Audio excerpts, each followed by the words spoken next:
I'm actually late. What the heck?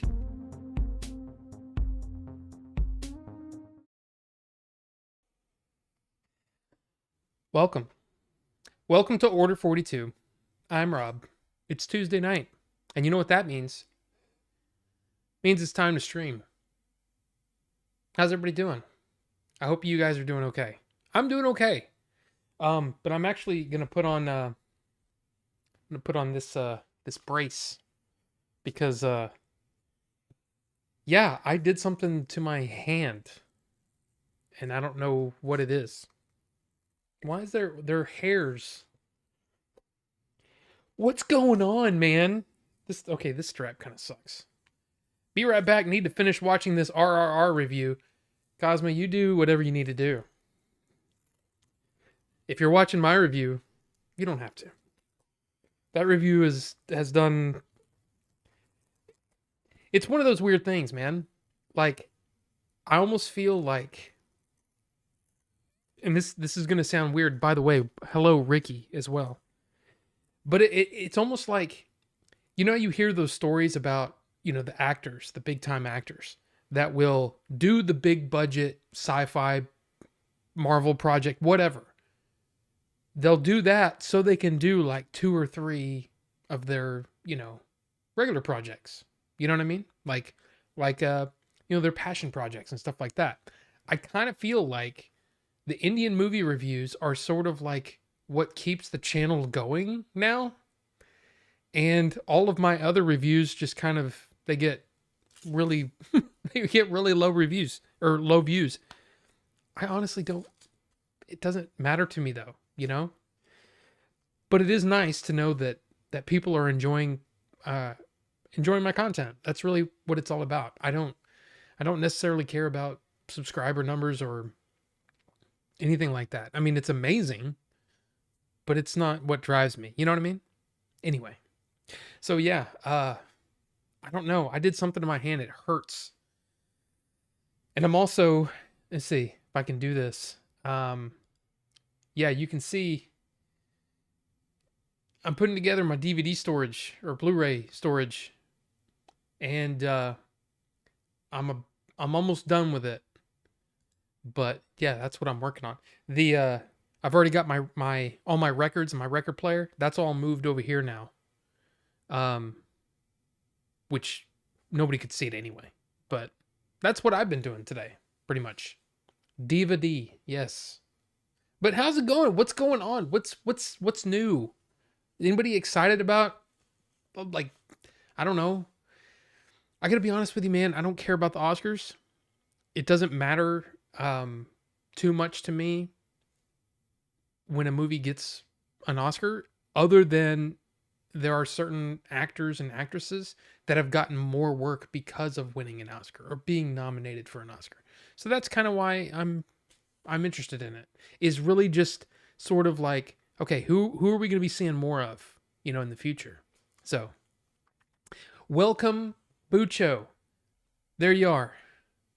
There you are. Good to see you, sir. And hopefully you're doing okay as well in the land of Kiwi and other things that are awesome. Beautiful landscapes. Bought my Ant-Man tickets in 3D. I really want to see it. I know it's like, it almost doesn't, I can't get too excited about Marvel right now. Marvel, right, has been on, I think most people will agree that it's not been the best. Phase 4 has been kind of meh for a lot of people, me included. But I still want to see that. It looks like it'll be really good. And knowing that it's the start of Phase 5 and that they're all talking about, yeah, there's some big stuff that happens that goes down in this movie, and that Ant-Man finally gets, the what do you call it? The big movie. I think that's cool. So, I don't know about 3D though. That is more than 2D, Bucho. It is. It is. Let's see. Last of Us, insane. I mean, like insanely good. I'll tell you what else. Uh, if you're not watching Mayor of Kingstown on Paramount Plus, at least here in America, that is a really good show. I mean, it's really, really good. And, but it's not your typical, wow, it's kind of depressing, in a way, but it's also really well done. So I like it. That's like almost virtual reality. Yeah. 1D more. What's, uh, April said, why don't we have 4D? I'm like, because we can't travel through time, I guess. I don't know. But yeah. But welcome Carbonite Dreams. In fact, Carbonite put it I'm just going to talk about it briefly. But I do want to mention it because it was, I mean, last week we had Jeff put that score documentary on Discord, and it was amazing. It was like so good. Carbonite put up I think my video of the week, my watch of the week was about subtitles. And I think it's an awesome video. So if you guys haven't seen it yet, there it is in the chat. Very, very good little, it's not like feature length or anything, but it is interesting to know that because of the way that they mix now, subtitles are welcome for a lot of people. So anyway, Tulsa King is great too. I started watching that. I need to start watching that. And welcome John Edwards. John Edwards, my friend from, God, 20, is it 25, 26 years now? 25 years? 25 years probably. It's probably 98, right? Still, long time. Long time. Last of Us, that was the one I was trying to remember the other day that you had recommended. It's fantastic. It's really, really good. Yeah, it's great. It's really great. like super great. But yeah, I'm telling you that subtitle video was like, I never really thought about the fact that because the technology has gotten better, people don't project as much. So they're able to give performances that are a lot more nuanced, a lot more quiet. And sometimes because of how I guess their dynamic range when it comes to mixing, you don't want someone's voice to sound exactly the same as an explosion. So there's a range, which I mean, it was just super interesting from a technical point of view. Now look, not everybody's going to be into that video, okay? But I thought it was really, really interesting, just because I love movies, and I love thinking about movies, how movies are made, how things are done. I'll tell you, the Last of Us is one of those where I don't. A lot of times when you watch a show, and there's a visual effect shot or a set extension or something like that, you can almost see the seams. You can see the work. If you're paying attention, you can really see it. And you can, oh yeah, that was shot on a stage with a green screen. Oh yeah, that was shot with the volume or whatever. I'm so impressed with how this show has come together, and the set design, the creature design, the sound design is fantastic in Last of Us. It's one of those that I think is going to be like a gold standard from here on out about how to adapt from any medium to TV or to a movie. It's so well done. And especially video game to movie, but really, really super good. Quentin Tarantino does a good job of audio mixing. I can hear every word of that great dialogue. I'll tell you what, I think I mentioned this. I don't know if I did or not, but I had seen up on Reddit. I don't think I mentioned this actually. I was on Reddit, and people were talking about Clerks 3. And I was just seeing what people were saying. And so I'm watching Clerks 3, and somebody brought up uh, Dogma. So I went on my hard drive and pulled up Dogma. Unfortunately, not at DVD only. I didn't have the Blu-ray. The Blu-ray is really, really hard to find. So if you guys are out and about and you see a copy of Dogma on Blu-ray and you can get it for a reasonable price, get it, because there's that whole thing with the Weinstein Company and all that kind of stuff, right? The Weinstein Company basically is holding Dogma hostage. So, just saying. So what I did was I did my old surf the you know the high seas of the internet, found a Blu-ray copy of Dogma, and yeah, I watched it. Holy crap, that movie holds up. That movie is so much better than I remembered. Like, it's really, really good. And there's only one scene that sort of sticks out as that's not a great scene. And it's an action scene where the Golgothan, if you remember the Golgothan, right? The shit demon.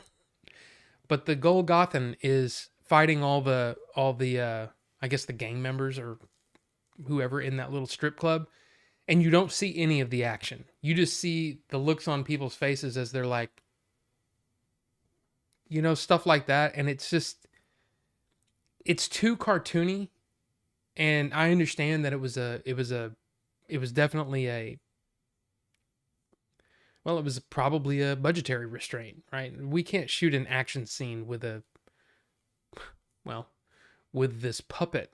We just can't do it. So we've got to try to work around it. Yeah, okay. I don't know how it could have been done better, but I know that there had to have been a better way to do that, because it felt like, I don't know, like a Scooby-Doo episode or something. It felt weird. But anyway, other than that, the movie freaking holds up, and it's really, really well done. And it actually made me emotional. It was like really, really well done, and was really blown away by Ben Affleck. I remembered Ben Affleck being good in it. I don't remember him being that good. So I highly recommend, if you haven't seen Dogma.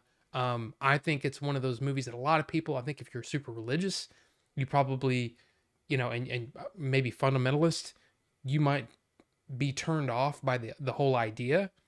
But I think there's some interesting ideas, not beliefs, ideas in that movie that I think are really good. But anyway, because of that, look, I told this really crazy story to get to. I started watching. I was like testing out some of the movies that are on my hard drive, movies that I've ripped over the years. Looking at my movie list, the movies that I'm going to be pulling out to put up on this storage unit, and I found Pulp Fiction. I have the Blu-ray of Pulp Fiction, so I started watching it, and I got completely sucked in after just seconds of watching it, just to see what it looked like, to see what it, if it looked good on my TV. It looked fantastic. Just great. And I started watching it, and I don't have the 4K, but I'm sitting there watching it, and next thing I know, it's 30 minutes later. Tarantino is a master at dialogue, and it's one of the things that I find really impressive is that he can tell a story, and it has so much movement that you don't realize that the time's passing. It's awesome. And that, I think, is one of the best things about Last of Us as well. Last of Us is so gripping, and there's so much, oh my God, it's so good that hour on Sunday passed like I was like, that was an hour? Wow. That was crazy how quick that went. So anyway, really like Last of Us. Anyway, let's move on. Thanks for the recommendations on Banshees in... I'm sure there's probably a misstep in the old what do you call it? The voice to text. But Banshees in Inisherin. It was unique. I'm actually curious, John, if you actually liked it though, because that's one of those movies that I feel like a lot of people will go, Nothing happened. But the dialogue and the performances are so much unlike anything I've seen in such a long time that it was hard for me to do anything but go, yeah, that movie's great. I loved it. I mean, and of course we'll talk about it. I mean, Banshee's got a lot of nominations, Oscar nominations, which I'm very happy about. I'm happy that all the four main uh performances in that movie got recognized by the Academy.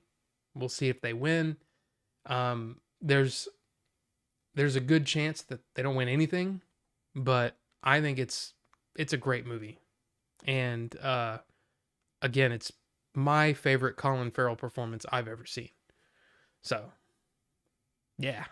I'm happy that you at least were entertained a little bit by it. These Marvel movies are all like CG green screen, and it's so noticeable.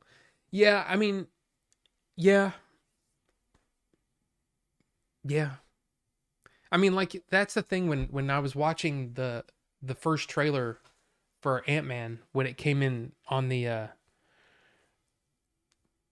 don't know, it was on some movie that I was watching. But I'm sitting there watching it and I'm like, this looks so, I don't know, it's like cardboard cutout. But I'm liking everything I'm seeing and everything I'm hearing about it. I'm excited to see it. I don't know. I don't know if I'm hoping that it'll be good. I'm just really tiring of the CG everybody walking around on a green screen kind of movie, you know. Banshees of Inisherin was like gorgeous to look at. And it was like, wow, this is like a real movie. I know, it probably sounds weird. And it was actually kind of interesting. Do you think Avatar should qualify as an animated movie? There's barely any humans in that movie. Barely any. It's more of an animated movie than anything. But anyway. Normal human. I like normal humans. I like abnormal humans too. Everyone's kind of interesting. But anyway. Aren't Oscars irrelevant now? Like, who actually has cared about them for the past 8-9 years? That's what I'm saying. I don't technically. I used to look forward to watching the Oscars because it was an event. It was something to. It's like, oh, I don't know about any of these movies. I've heard of every single one of the movies that are, in the, I guess the major categories, except for just a couple where I'm like, well, that came out of nowhere. I've never heard of that one. I've heard no one talking about it. But to me, that's what the Oscars was always like. It was like, this is the best of what's coming to Blockbuster, or to home video or to whatever. So no, I haven't watched the Oscars in years, but it's still, like I said, it's still interesting to see, okay, these people, actors, actresses, directors, all of these people are going to have work coming.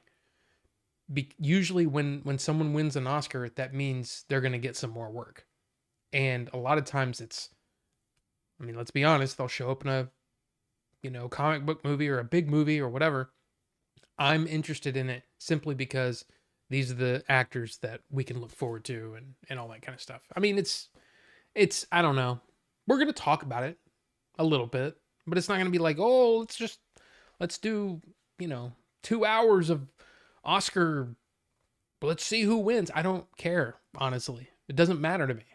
It doesn't affect me. Now, I think the last one that made me really excited was when Ben Affleck, I think I've talked about this before, is when Ben Affleck and Matt Damon won for Best Screenplay for Good Will Hunting. Because I got to see that movie before it was out in theaters. My hard drive just turned on. My external hard drive. This shouldn't be on. You shouldn't be on, sir.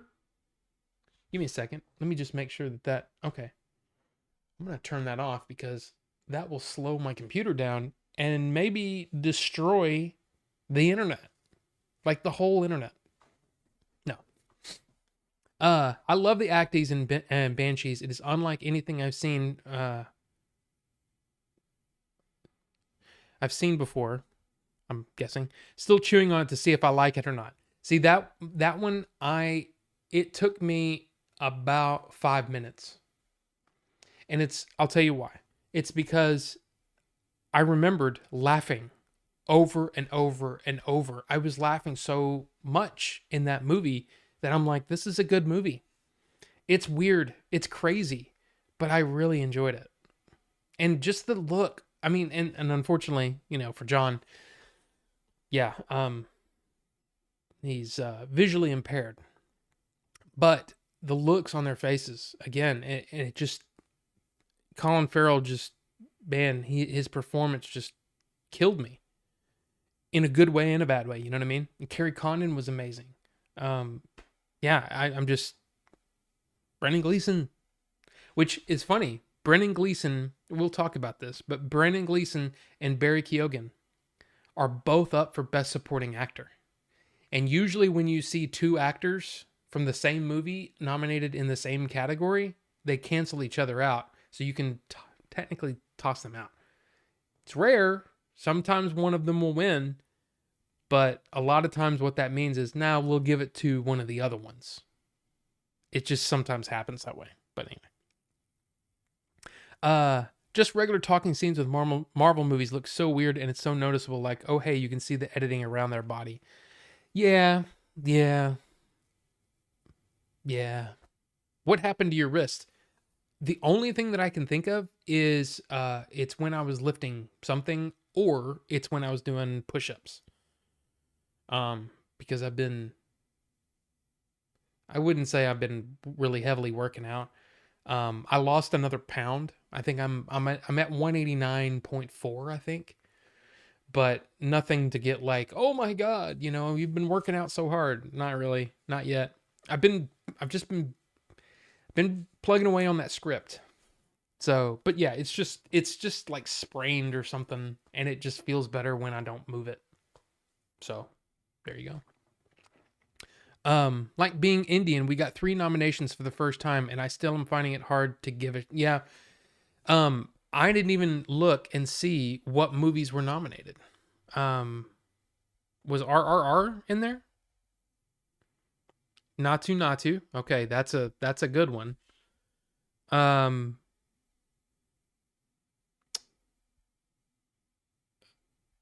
Cause man, that was fun. God, that was fun. What else was there? Normal Human.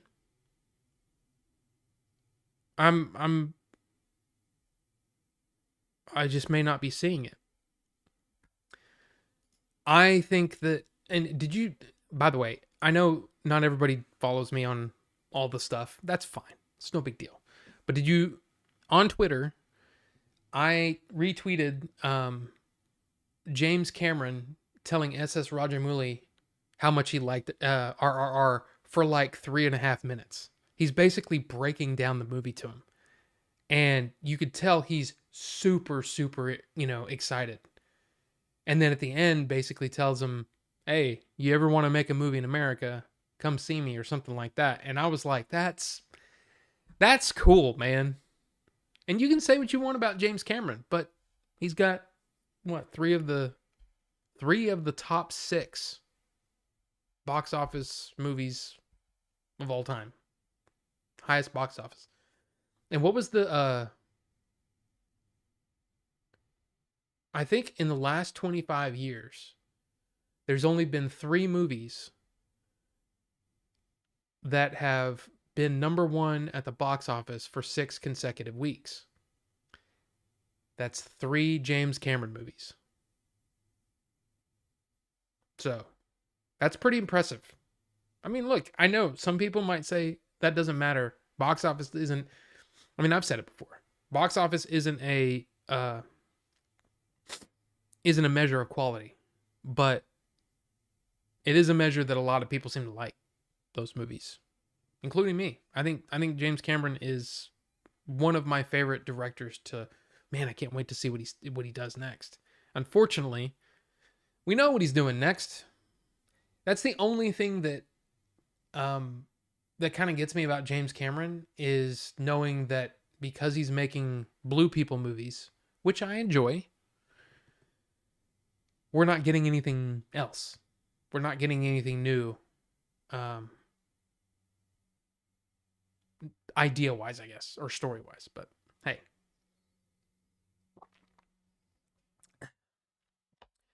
okay, we met. You answered me. Elephant Whispers short documentary and All That Breathes another documentary. Okay, I mean that's cool, but typically I usually don't watch a whole lot of documentaries. I just don't, and maybe that's a problem. But especially when it seems like a lot of documentaries are really there to kind of shine a light on something that's um important. It is important, but I'm I don't know, man. It's hard for me to watch the news anymore. It's hard for me to get involved in that kind of stuff. I want to I don't know. I try not to pay attention to it because all it does is depress me because there's nothing I can do about it.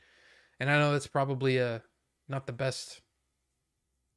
I don't know. I don't know if I'm being terrible about that or not. But I can't do it because it just depresses me and it puts me in depression for a long time. I just don't like it. But uh the Oscars needed one up the Smith Rock practice from last year, like at least a closed fist punch this time, preferably a crescent kick. I mean, I don't know. I'm just so tired of people talking about that. You know what I mean? I don't know.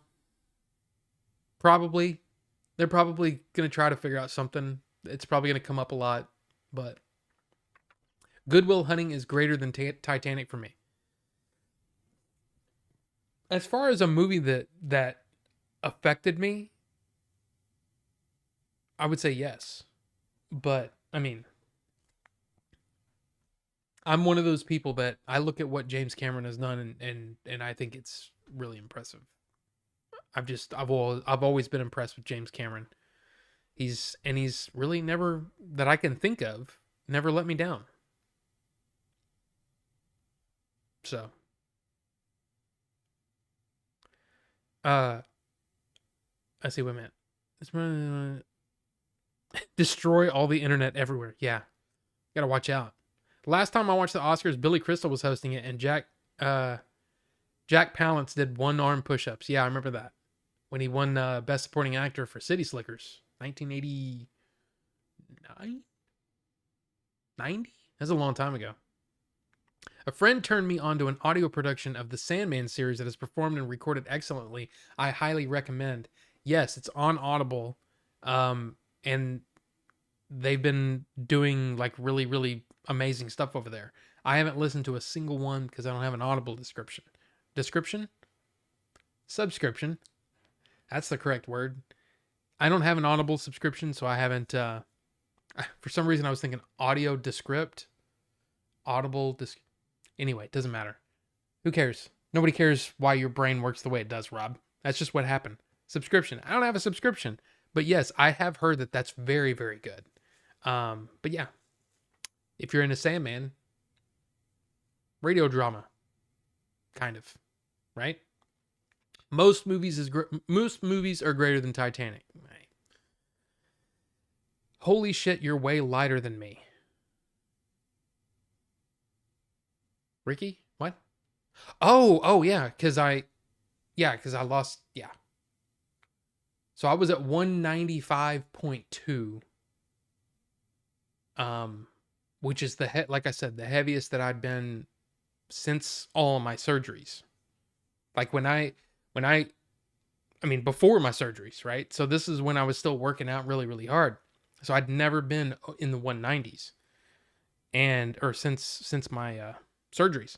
So yeah, 195, I'm like, okay, we got to do something about this. So now I'm down to 189 and I need to probably do stuff that doesn't involve push-ups because I don't know what I did.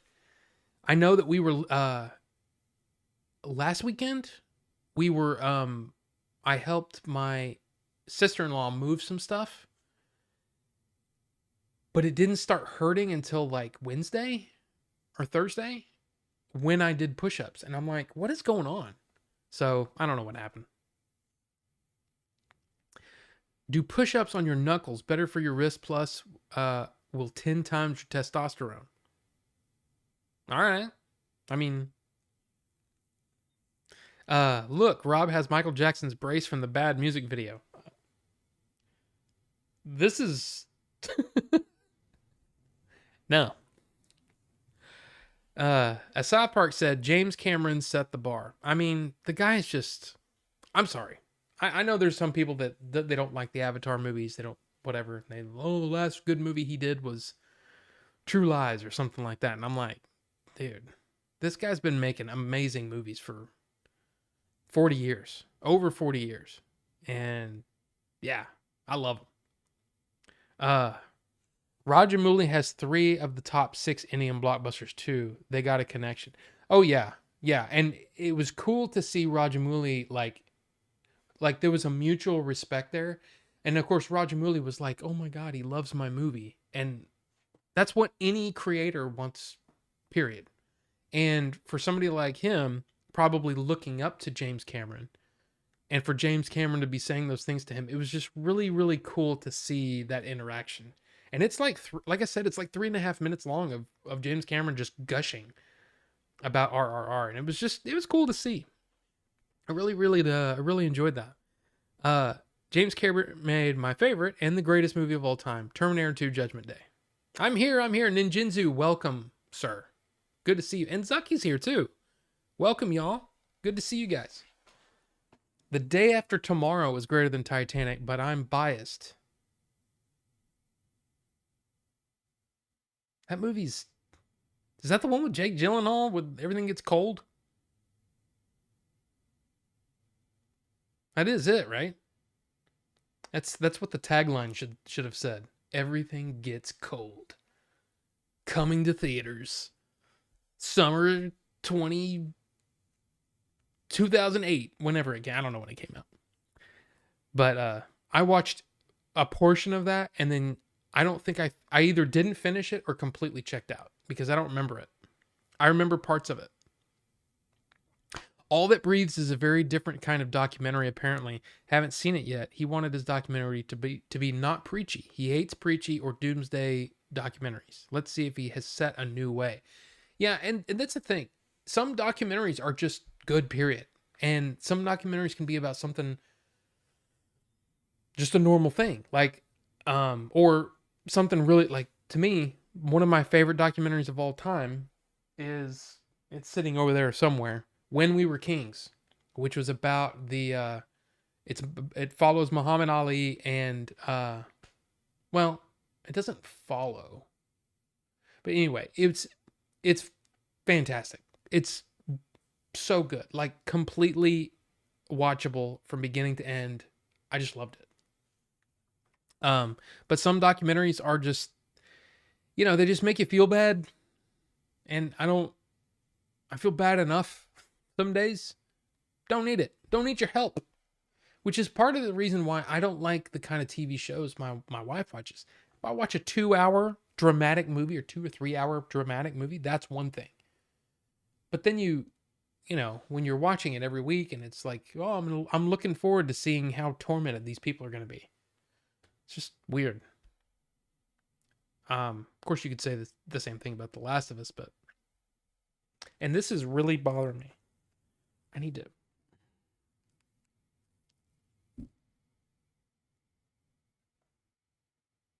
Did you hear that?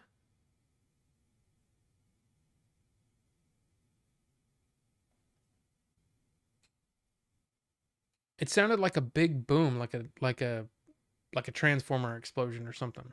It was loud. I'm just curious if anybody heard that. Anybody hear it? No? Okay. What was that sound? I don't know. But it was kind of nuts. It sounded like a transformer blown up. Didn't sound like a gunshot or anything like that. Which a couple of weekends ago we We had a bunch of them, and it was like, what is going on? What's going on? Because we don't live in a troubled area, so it's kind of weird. The Oscar nominations have at least some movies I've seen this time. That is true. That is true. I was pleased to see a lot of my favorite performances being highlighted. So I was really excited about that. Three finger push-ups like Jet Li? No. My fingers are, in fact, my hand strength has always been not great. Maybe I need to do I don't know. But no, not doing the three finger things. That sounds weird, but you know what I mean. That's The Cold movie, one of my favorite disaster movies. I got to bug out for an hour or so, but should be back later if I survive the drive home. May the force be with me. Bucho. Be careful, sir. I know that was a while ago, but be careful. Bug Life. The Last Dance for me was special. The Last Dance. Oh, was that the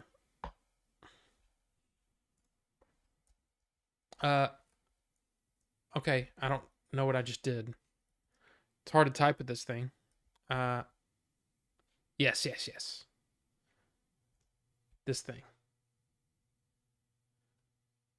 Well, and this one I didn't actually watch it. It seemed like a lot of people, I think Scottie Pippen in particular, was kind of like, dude, why is Michael saying all that? Like, he wasn't the only person on the team. But yeah, I still haven't watched it, but I was super tuned into basketball for like 4 years. And around that time is when I was really, really into it.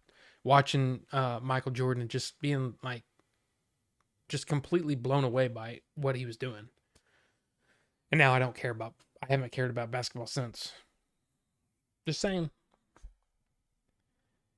Yeah, I wonder if Bucho's got some bad weather. We have some weird weather here. It was like, we had like a week and a half where it was 60s and touching the 70s a little bit. So it was really, really nice. Today it's rained all day, and then we're supposed to have snow later. So that'll be interesting. But it's not getting below freezing, so hopefully it won't have any impact. But yeah. Neighbors hit Taco Bell. I mean, I guess that's possible. You didn't hear anything. Okay. Aliens, Wraith, welcome. Good to see you guys. Hey, while I've got you, and I probably should have done this when Bucho was here, but we got to figure this out. When are we going to do our Discord get together? I mean, I know that some people were like, later is good for me, and then Leon, I think it was only Wraith and Leon that responded, that said, and Leon said, yeah, I'm 6 hours ahead, so hopefully it's not too late. We just might have to do a couple of them, maybe do one like on a Friday night or Thursday night even, skip out on game days. And then maybe do one like Saturday morning, But I mean, it's not like we're only going to do one. We can do plenty of them, but join the Discord. Let's chat about it. Let's chat more about it. Snowing in Amarillo, raining here in San Angelo. Yeah, I heard Houston was hit really hard with some really severe storms. So, Last Dance was just made beautifully, editing, storytelling. Okay, Zucky, I mean, like I said, I was really, really into basketball in that time period, so it would be pretty fun to watch. And it wasn't just Michael Jordan I was watching. I really liked, oh God, the Jazz, Utah Jazz. I liked watching them.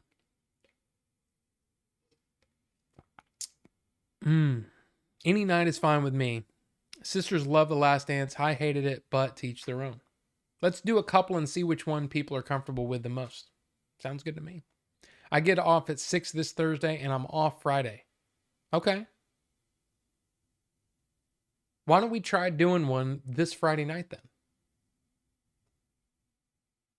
Like Friday at say, and the thing I got to figure out is how to get all that hooked up, because I think it's kind of like Zoom, but it's through Discord. So I got to figure that out. Um, and that Great Escape movie was badass. I told you it was. I told you. Yeah, there's a lot of them, man. There's so many good ones. I mean, Steve McQueen made some bangers, you know? And I love a lot of Paul Newman's movies. I love Robert Redford movies. Of course, Clint Eastwood movies. Yeah. Oh, it's no. No, I'm not doing the Friday night song. The snow is here, already sending it your way. Stop it, John. Just stop it. You've yet to see Butch and Sundance. You should. You should. It's a good one. I got a Discord. I do. Normal human. Excuse me.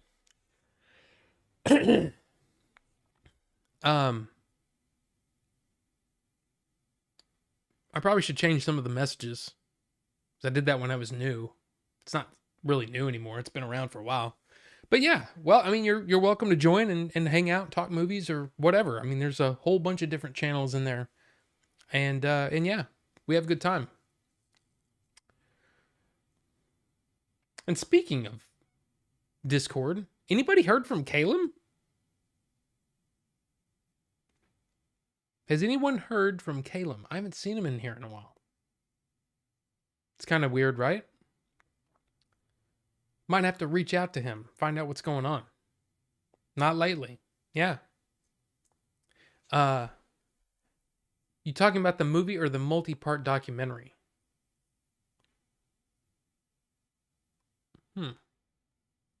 Yeah, the Steve McQueen movie, yes.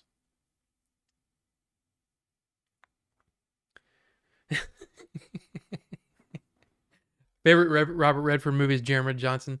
And Zucky said, you should start each of these live sessions with the question, did you go out and see a bird? I don't remember what I was saying, but it was something like you need to go outside and look at a bird. Just saying, there's a lot of people worried about all kinds of things, you know, worried about all kinds of things. But sometimes you just need to break. You need to have a break from all the torment and the anger and the I'm so mad at this and I'm so upset about this. Just calm down. Well, take a walk, you know? Like I said, look outside, look at the clouds. I don't know. I mean, not everybody should do that. I mean, if you live in I don't know, you live in Atlantis, can't really do that. Anybody here live in Atlantis? Raise your hand if you live. No, I'm kidding. I don't know. I'm just saying. There's a lot of things to be worried about, you know, and some of us, I just feel like some people complain just to complain, and they're upset just to be upset, and that's a bummer. And Ted, welcome, Ted Milich. We need to reach out to Caleb and find out what's going on, if he's okay. I mean, he just may be busy because he said that he had been working a lot lately, so it could just be that. He hasn't been here, but I thought he was in Discord not long ago. Pretty sure, yes, but it got me thinking. I'm like, poor Greek, you know, we miss him. Same sort of situation. So we were talking about the Chicago Bulls documentary. Well, right, but on the Discord, he was talking about how he had just recently watched The Great Escape, and I was like, you should watch it. And then I think that's why he was just, it was good. Bullet with Steve McQueen. That guy's a boss, does his own stunts. Movies are cool, man. Those movies are cool. Yeah, the Michael Jordan The Last Dance. The rise of superstar Michael Jordan and the 1990 Chicago Bulls. So, Bullet was good, but personally I prefer Gone in 60 Seconds. I mean, it's weird. It's like you think about some of the best car chases in movie history, right? I mean, it probably started with Bullet and then maybe The French Connection, and then I would say My favorite is probably Ronin. That movie has some of the best car sequences. So good. Wife hates that movie. Hates it. But I love it. I thought it was really, really good. And Gone in 60 Seconds has some great car chase stuff in it too. Some great car action. Angels in the Outfield. What are y'all talking about? Car chasing in 60 seconds is badass, even if it is 45 minutes long. Oh, it definitely is. Definitely is. Actually, give me just a second. My wife just got home. And I want to say hey. So give me just a second. I'll be right back. Just a couple minutes. I'll be right back.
Okay, sorry.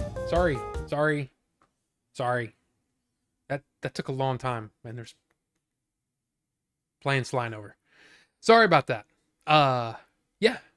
Just wanted to say hi to my wife.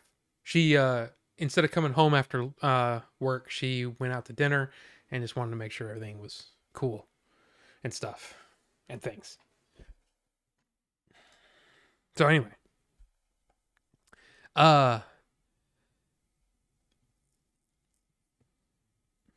so far behind. Sorry. I watched GameStop Rise of the Player documentary about the whole GameStop short sell thing. It was pretty good. I'll see, that's interesting. Oh, I have to go back further. Have you ever played the Ghostbusters the video game? No. I know. I probably should have bought it like 12 times when it was on sale, but I never played it. I just never played it. And I need to, but I haven't. But it's definitely on the list. I'm sorry I miss out on all that stuff. But yes, it's definitely.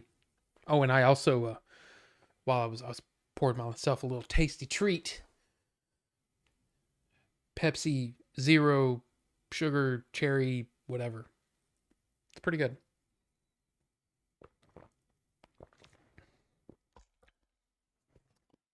It is really good, actually. I don't know. I'm into the zero sugar stuff. Um, Drinks. I mean, really, really enjoying it. Uh, no calories, and it's just as long as I don't drink a whole lot of it, it's good. Uh, Say hi for us too. Oh damn it! I didn't see that. Well, I'll tell her. I'll tell her. Angels in the Outfield is a movie, and it's great. I don't remember that. That's the one with Danny Glover, right? I barely remember it. It's almost like they said, "Oh no, wait, is that Danny Glover?" I don't remember. Ronan with De Niro. My favorite De Niro movie might be This Boy's Life. Ask her if she saw a bird today. Maybe. Not Jack and Jill. No, probably not on the list of best. Um, did I? Hey, what's up, normal human? See you on the Discord there. Uh, I don't think I posted this. I need to look through it again. But the other day, you ever find a subreddit and just get sucked into it? I got sucked into birds aren't real. And I was laughing so freaking hard. Uh it's I really thought it was funny. I really thought it was funny. Um that is a fun it's just so stupid. It's so stupid, but I loved it. So, anyway. Awakening with Robin Williams was great too. Yeah, I think okay, performance, Robert De Niro performance. Raging Bull, right? Some would say maybe Taxi Driver. Um Probably my favorite De Niro movie is Heat, the Michael Mann director's version, not Magnus's uh shortened version. The regular version, the regular movie. But yeah. Pacino's in Jack and Jill, not De Niro. That is true. That is true. Yes, and I just believed you when you said that. And yeah, Jack and Jill was kind of terrible. Jack with Robin Williams was a good kids family movie as well. See, there you go. Check Calum on Twitter, and he tweeted yesterday, so should be okay. Thank you, Carbonite. Good sleuthing there. The first R-rated movie I've seen.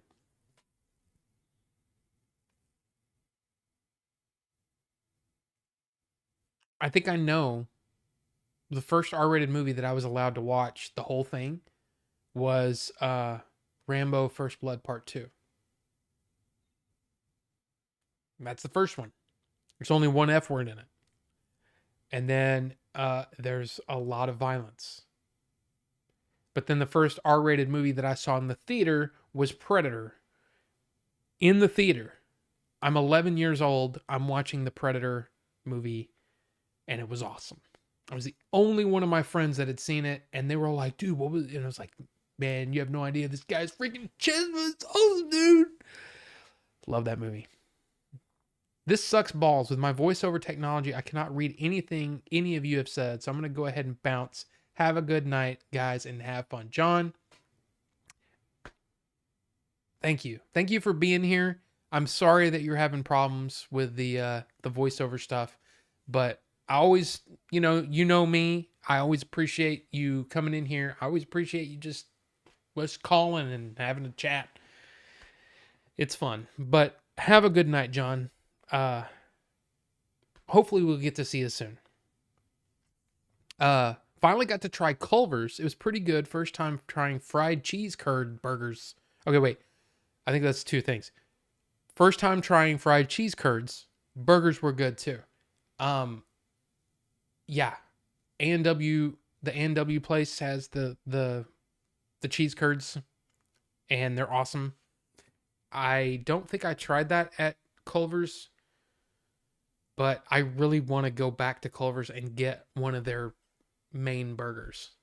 I think the when we went, it was right around that was the Siege stuff, right? So and I'm talking about the Southeast Game Exchange, wherever that was, I can't even remember. But I didn't eat what I wanted because I was trying to keep my calories down because I'm crazy Crohn's poopy boy. And you don't want to be crazy Crohn's poopy boy when when someone else is, driving me around. I didn't want to deal with that. So I was like, okay, I'm gonna eat small. When I'm home, I can just eat whatever I want and deal with the consequences. But when I'm out with them, I don't want to be that, hey, sorry, but I gotta stop and take a dump, or whatever. I don't want to be that guy. So I don't know why I'm talking about all that, but you get what I'm saying.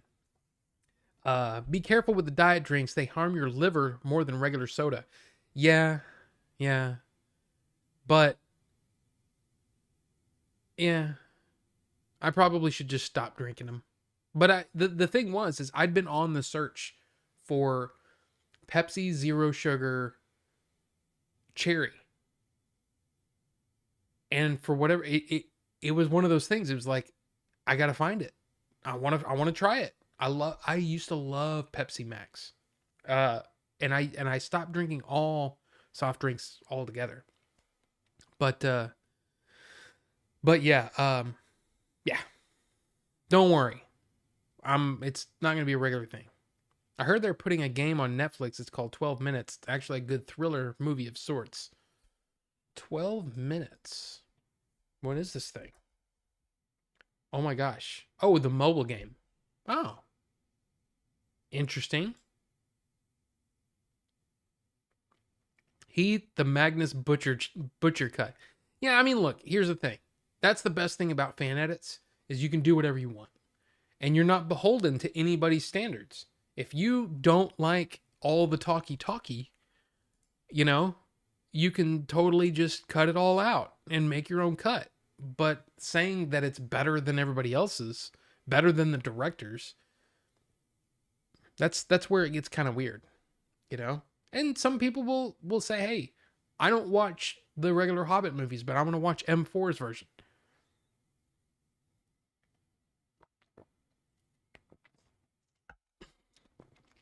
Deer Hunter was awesome too. Yeah. Oh man.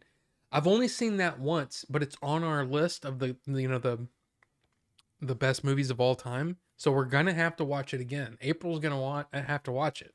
And I know that's kind of a rough movie for her style, her taste, I guess. So it is going to be interesting to see it again. But yeah. First R-rated movie was Scarface. Wow. And probably Predator. Wow. Second, I think, was The Warriors. Well, like my dad, what he would try to do is he would try to edit movies and he would completely miss the curse words. He would mute the TV, and he would completely miss the curse words and mute the next words. And I'm like, Dad, this isn't working. I'm hearing the curse words. Like, oh, I got it, and then he would fast forward. I mean, I watched RoboCop. I remember I watched RoboCop, and he fast forwarded past the brief, I mean, super brief boobs on screen for 2 seconds. It was like not that big of a deal. But then he would let me watch Ed 209 blow that guy away, and I'm like, I don't get it. What? And maybe it's because from his point of view, that's all fantasy. Luckily we grew up in a non-violent area, so something like that's just fantasy. The sex stuff can be real or whatever. I don't know. I don't know what the thinking is, or maybe it's just that puritanical, somewhat religious area we lived in. I don't know. Not sure. Mine was Child's Play at my cousin's house. I remember I watched Return of the Living Dead. That was one of my first ones. But I mean, I would have to say that First Blood Part 2 is the only one that I was able to watch without any interference. Just watch it. Then uh Alien and Aliens, then because that was right around that time where I was really, really interested. And then they let me watch Die Hard. I don't know, dude. Die Hard was a rough movie in 1988. You know, there's a lot of cursing or maybe I should just say it was a rough movie for a 12-year-old or 13-year-old. But yeah, love those movies. Rented Predator and RoboCop on the same day. First R-rated movies. I don't think my mom realized they were R. Jeez, you were 7 and watched Child's Play? Wow. Wow. Oh, and by the way, John, if you're watching the replay, or if you're still here, Wraith and Carbonite both wish you a good night. So, just so you know. I can't remember my first R-rated movie because even as a kid, I grew up watching all the slasher movies and South Park and all that. I just had to cover my eyes when titties showed. Again, why is it like that in America? Where boobs are bad, but you can watch some guy's head explode. Just don't get it. Can't remember my first R-rated movie, but the one that shocked me as a kid was RoboCop. Yeah, I mean, that one is like, wow. What the F are cheese curds? Okay. So basically, think of it like, at least my understanding is they taste like, you get like fried cheese at a restaurant. You ever had fried cheese? So basically a mozzarella stick that's deep fried. So it's soft on the inside. The cheese stick melts. So you get this, kind of gooey, stringy, whatever. Cheese curds are made with, I believe, white cheddar. I think. I could be wrong. But that's how they're made at A&W, and they're amazing. They're so good. I love them so much. And then same sort of situation where I think they're just pieces of cheese. I don't honestly know. But it's basically fried cheese as far as I know. Like in Canada they have poutine, right? And poutine, Poutine, is French fries with those cheese curds. And then brown gravy. And that sounds awesome to me. And I want it. Okay? Unfortunately, I live in Texas, which is very far away from Canada, so I can't just hop and skip up there and drive an hour or two to do it. I drive an hour and I'm in freaking Oklahoma. I don't know what I'm... Need to try Freddy's. I know. They're cheese curds. I love them. I love them here where I live. Yeah, I need to try it. Freddy's steak burgers, right?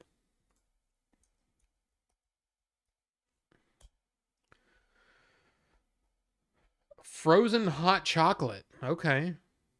Oh my gosh, look at that burger. And they're the cheese curds. They're the cheese curds. Oh, come on, man. Just, who cares? Can you just show me a... Okay. Freddy's original double. Okay. Jalapeno pepper jack steak burger. That is a mouthful. Just saying it. Jalapeno pepper jack steak burger. Dirt and worms frozen custard. So yeah, frozen custard and steak burgers. That's what Freddy's all about, right?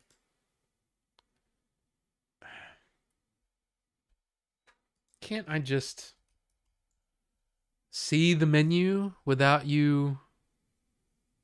Does it matter? I don't understand why you can't just bring up a... Well, you guys know I live in Keller, so who cares? French onion steak burger combo. All right. Here, let's look at the sandwiches first. I mean, sound pretty good, man.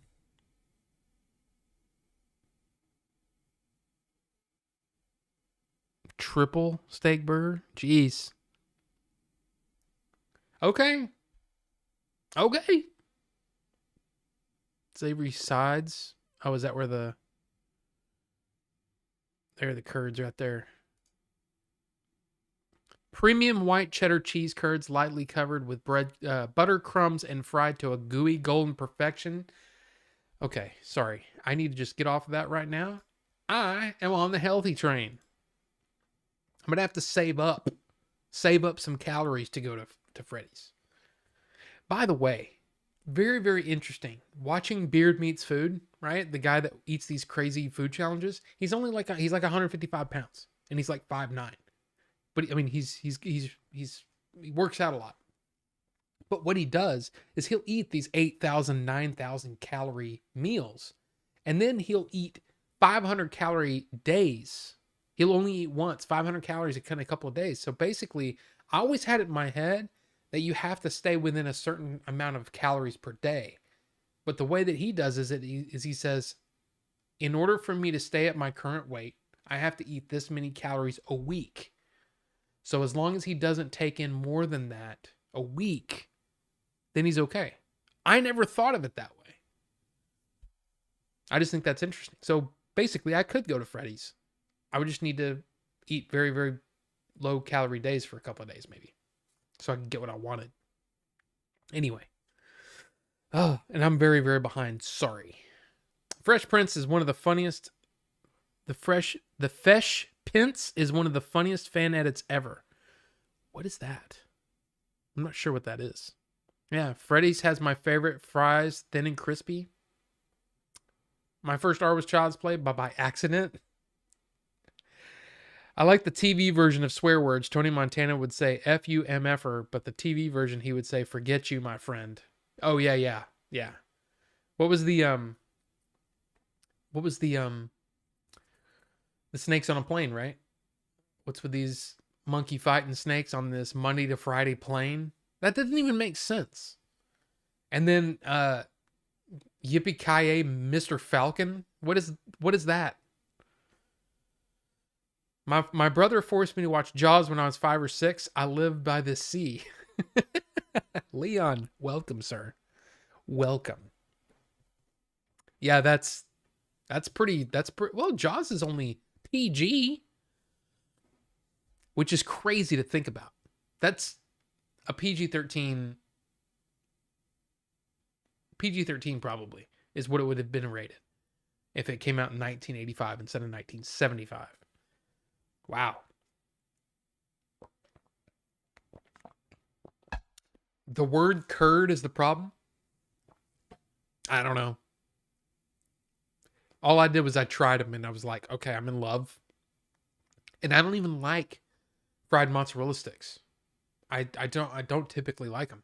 For whatever reason, the ones at A&W are so freaking good. I love them. I love them. For the Oklahomies. Let's see. Wait. Where? Oh, Freddy's is the bomb. The number 2. Oh, I get the number 2 with onion rings. Dirt and Worms is bomb too. Police Academy and Revenge of the Nerds were R-rated. Saw them young too. I never saw. In fact, I don't think I've ever seen the first Police Academy unedited. I think I saw it on TV. That's the only time I saw it. And I always liked Police Academy 3 more because it was goofier. So I don't think I've ever seen the full unedited Police Academy. It's interesting. Freddy's is pricey though. Well, okay. Well, save up more than calories. Save up my calories and save up my little allowance that I get. Number 2 is a double burger with bacon. I'm down. Sounds awesome. My first R-rated one was really R-rated. My local DVD store gave me the wrong DVD for Jurassic Park 3. Oh, that's interesting. Yeah, I never got that. I mean, this is pre working at Blockbuster, but yeah, we never got the wrong movie ever. Excuse me, never happened to us. They have hot dogs and chicken sandwiches too. Yeah, I could probably get April to go because she could get something that's lower because she does Weight Watchers, right? So she could do lower point stuff. Usually get the double and a chili dog. Oh, okay. This is sounding awesome. Oh, wow. I have a Freddy's over an hour away, though. Yeah, mine is, well, it's in technically the same town I live in. So I've got one pretty damn close. So we need to try it. We need to try it sometime. Burgers are really salty. Okay. Okay. That usually doesn't bother me because I never salt anything. In fact, I typically, when I cook, I typically under season. Depending on what it is. If it's meat, you kind of got to salt and pepper it. You know, just don't go crazy. And then sometimes when you're doing like sauteed vegetables, you know, you got to put some salt and pepper on it. But yeah, usually when it has to be really salty for me to really notice, I guess. Didn't realize they had cheese curds at Freddy's. Dude, I'm excited. That sounds awesome. They actually look like the ones in the pictures as well. Nice golden. Ooh. They're either lukewarm or cool by the time I get home from ordering. See, that's what I finally gotten April to understand that I can go get us anything you want for sure, but it always tastes better there. Like there's a Muya like less than a mile away from me. Don't have to go over any major intersections, anything like that. It's really close. From there to here is cool enough that it's a big difference. Eating at a place is my favorite. I'd rather eat at a place. I would rather not eat at a place. I'm trying to figure out what I'm trying to say. I would rather not eat at a place than have to go get it and bring it back most of the time for me. Now, and then we're talking about hot food, of course. Jersey Mike's doesn't matter. It's cold. But yeah, I would rather not eat there. I would rather eat something else. Like if it's too far away, I just would rather not eat it. Monday to Friday plain, yeah. There's a website that shows some of those what do you movie censored funny, I don't know. I can't type with this. 17 of the funniest movie lines censored for Reddit. Oh, it's on YouTube. I can't play this.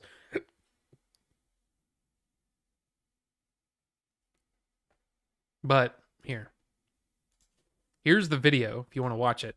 It's probably pretty funny. There's that. So, you know, enjoy that.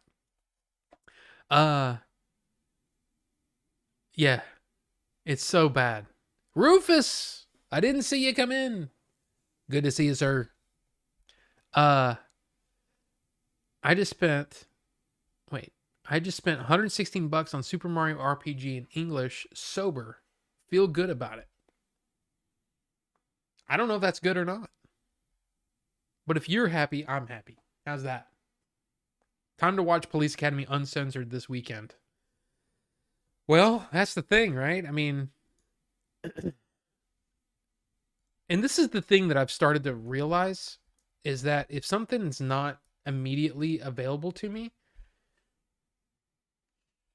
yeah, Tubi with ads. If I was gonna watch it, if I was in the mood to watch that, I'd just rent it because I can't stand ads. I'm just not an ad person. I just can't stand it. But there you go.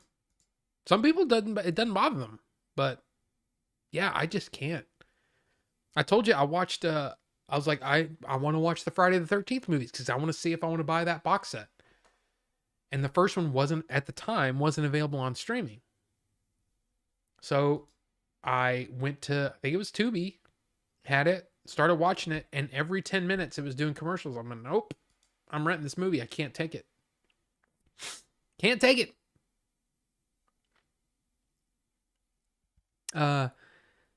Hope you all are well. I'm sure most of us are well, I think. I think we're doing okay, Rufus. How are you, though? How are you doing? I mean, other than your $116 Super Mario RPG. You can't eat hardly anywhere nowadays for less than 10. I know, dude. My Jersey Mike's, when I typically just get the sandwich, it ends up being like 12, 13 bucks. That's crazy. I mean, I remember I used to eat for less than $5 a day. Now I can't. There's no way. Parents in the 80s be like, blood and violence, yes. Titties cover your eyes now. I don't understand it. It still doesn't make any sense to me. And it has to be, I mean, I just don't know.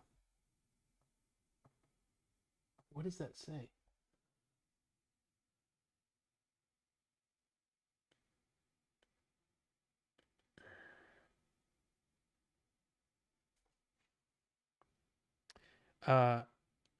Leon, are you still here? Because that wasn't my address. That was Freddie's address. So yeah, we're okay. Thank you, though. He was telling me, he's like, hey, I think your address was on the top of the page there. No, that was the address for Freddie's. So we're good. I didn't put in my address. So there you go. No big deal. But I mean, seriously, thank you for looking out. I remember I did that with I did a stream where I showed video of my car and it showed my license plate number. And my dad was like, hey, you need to probably take that down. And I'm like, okay, yeah. So I took it down afterward, edited it out, and then put it back up. But anyway, we're all good. I just spent $200 on Action Force toys. Love that line. Best military action figures on the market today. They blow G.I. Joes out of the water. I've never heard of Action Force. Now I want to see. Oh. Wow, those do look good. Those look kind of awesome.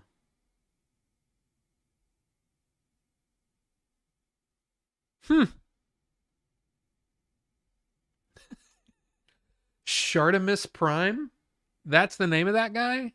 Nice channel name, dude. But no, those are pretty cool. Those are pretty neat. Never heard of them. But then again, I'm not a toy guy. I'm gonna have to take this off. It's bothering the web of my thumb. You can see it's rubbing up against that and it hurts. But my wrist hurts. So we'll just deal with it. Does your wife go into any Weight Watchers location? I only asked because when I was doing it remote support in Canada, we were supporting Weight Watcher stores all over America. I don't think so. And I think that there's a new, because originally that was the thing, is you had to, meet with people however often. And then they started doing it all remote.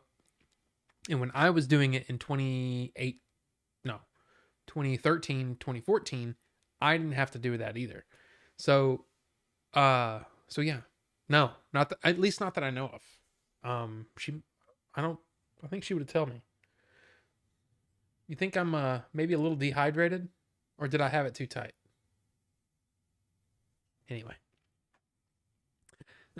Double cheeseburger at Freddy's, just the burger alone is $9.99, not including fries or a drink. Wow. But you love it. There was a Christian company that used to edit out all the bad stuff from movies and then resell them.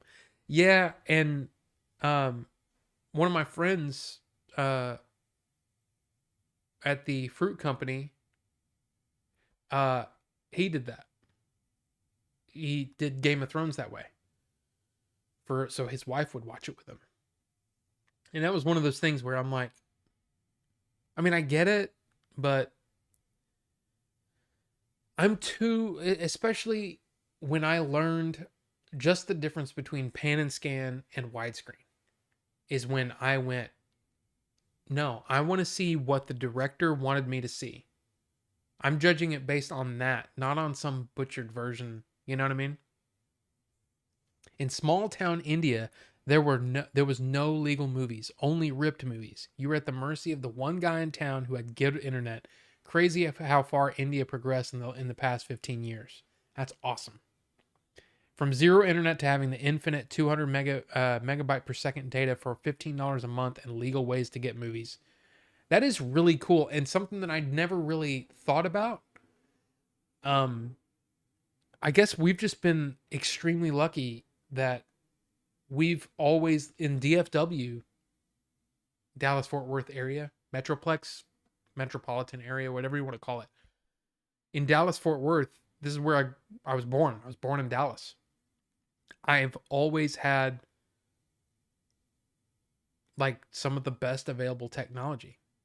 So it's interesting hearing that point of view and that you had to, man, that's just crazy.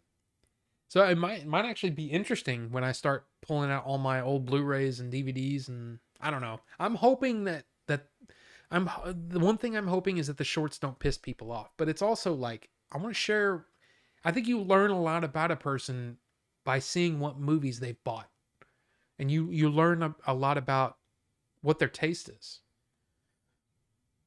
So I don't drive, so I have the extra to game chase like the assholes.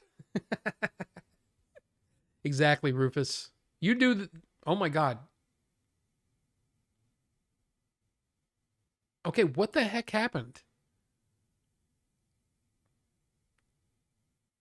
That was nuts. It just like it went black. I am still streaming, right? It went black and then it went. It was so weird. All right. It's gotten to where assholes are asking like 250 to 500 for a complete copy of Mario RPG. Wow. Tubi is usually as bad on commercials as the other free sites. Right. Well, I just don't like commercials, period. You know? And if I have the money, $4 to rent the movie that I've really been wanting to see, it's worth it for me. Maybe it's not worth it, but it is to me. Even Little Caesars is over $5 now.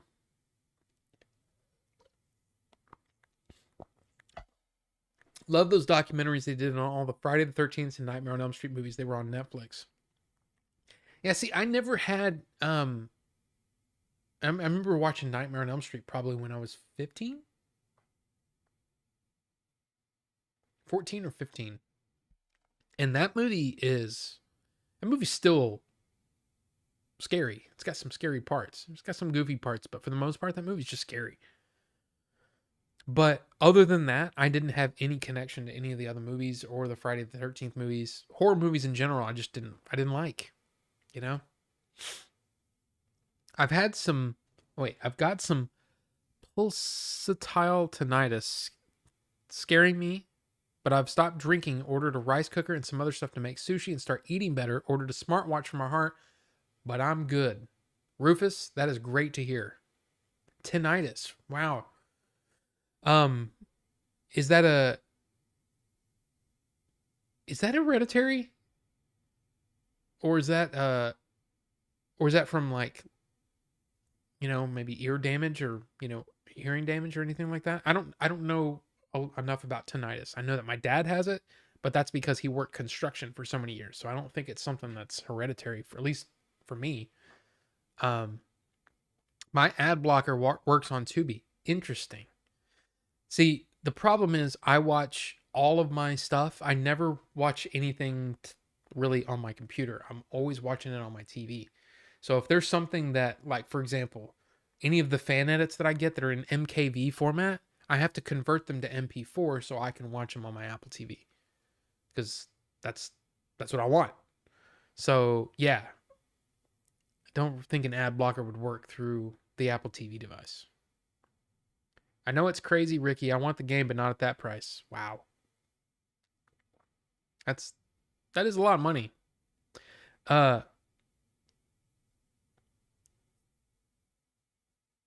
Maybe that's why I don't have a problem with it anymore. Shartimus Prime. Bobby Vala, the owners, is awesome.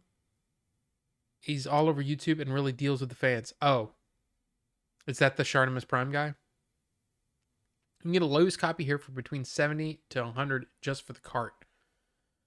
A Five Guys burger is like 12 pounds over there, so $9.99 doesn't sound too bad. But Five Guys is really expensive here too. That's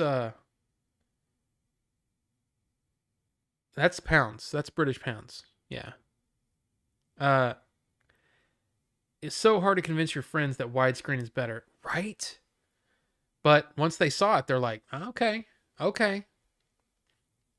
What I did, and maybe this is one of those things that because the internet was so new, I actually printed out, there was basically an article on the digital bits that showed the difference. Like, here's the same shot of the movie in pan and scan, and here it is in widescreen. And it had all these examples from different movies. I'm like, look at all the stuff you're missing. I printed that out and took it to work so I could show people. When I was talking about it, if somebody was, they're like, I don't get it. I don't get what the big deal is. I'm like, look at this. And they go, oh, it's kind of interesting. So yes, I printed out the internet. Back then it was okay. Not a lot of people had the internet. One of my best friends stationed out in Lake and Heath calls it Monopoly money. Oh, pounds? Okay, good. Everything's good. My chat went black on my phone, so I went to my PC. Weird. There's been a couple of times I rented on Amazon because I didn't have the movie and I wanted to watch it right then and there. And plus, it was only $2 or $3.99 to rent the HD version. Exactly. And for me, to me, it's a no-brainer. I would rather do that than watch ads. It's like, because I get sucked into a movie, I can understand if you're watching, like, for example, if you've seen Police Academy 100 times and you just want to watch it, you don't own it, you just want to watch it and you're going to have it on the background, totally understand. I don't watch movies that way. I watch movies to watch the movie, to get into it. So ads bother me on every level because they break that immersion and I hate it.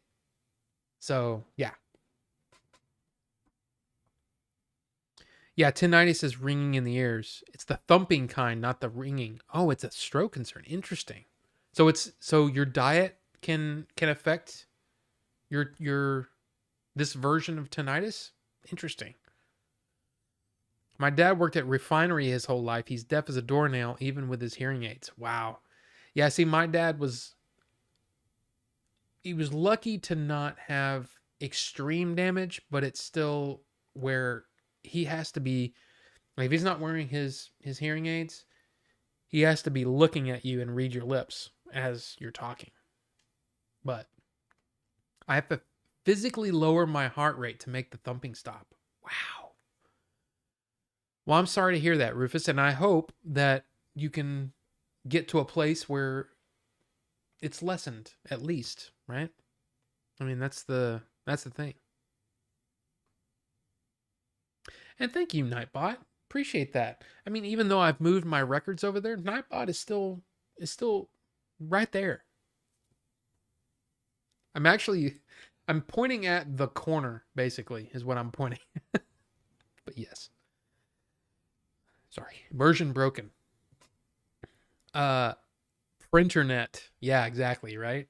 I mean, but that was the thing. I mean, back then, nobody had the internet. I was like one of the few people that I knew that had internet. And it's only because I had been working at different places that had internet access. So I was really, really interested in getting it. How expensive is OTT in US? I pay $18 a year for Disney Plus, $15 a year for Prime, and Netflix for free with my internet provider. Wow. I think OTT, over the top, yeah. Netflix kind of online movie TV services. Right. But see, your dollars aren't the same as ours, right? Because I pay $20 a month for Hulu, Disney Plus, and ESPN Plus. right? And with no ads, except for on ESPN. There's always ads on ESPN, but yeah. So, that's honestly a deal for those three, because I think it's $7.99 with ads on Disney Plus, and I think Hulu's around there. And then I pay, I think, $14.99, $15.99 for Netflix. I pay HBO Max I get for free because I have unlimited AT&T, which is my cell service. Paramount Plus is like $100 a year. So yeah, it's 1,500 rupees equals 18. Well, that's amazing then. That's amazing. That's crazy. Yeah, it's a lot more expensive here. I'm wondering though, do you get the same amount of content though? I don't know. But it could just be because it's still new, and it'll go up later. I don't know.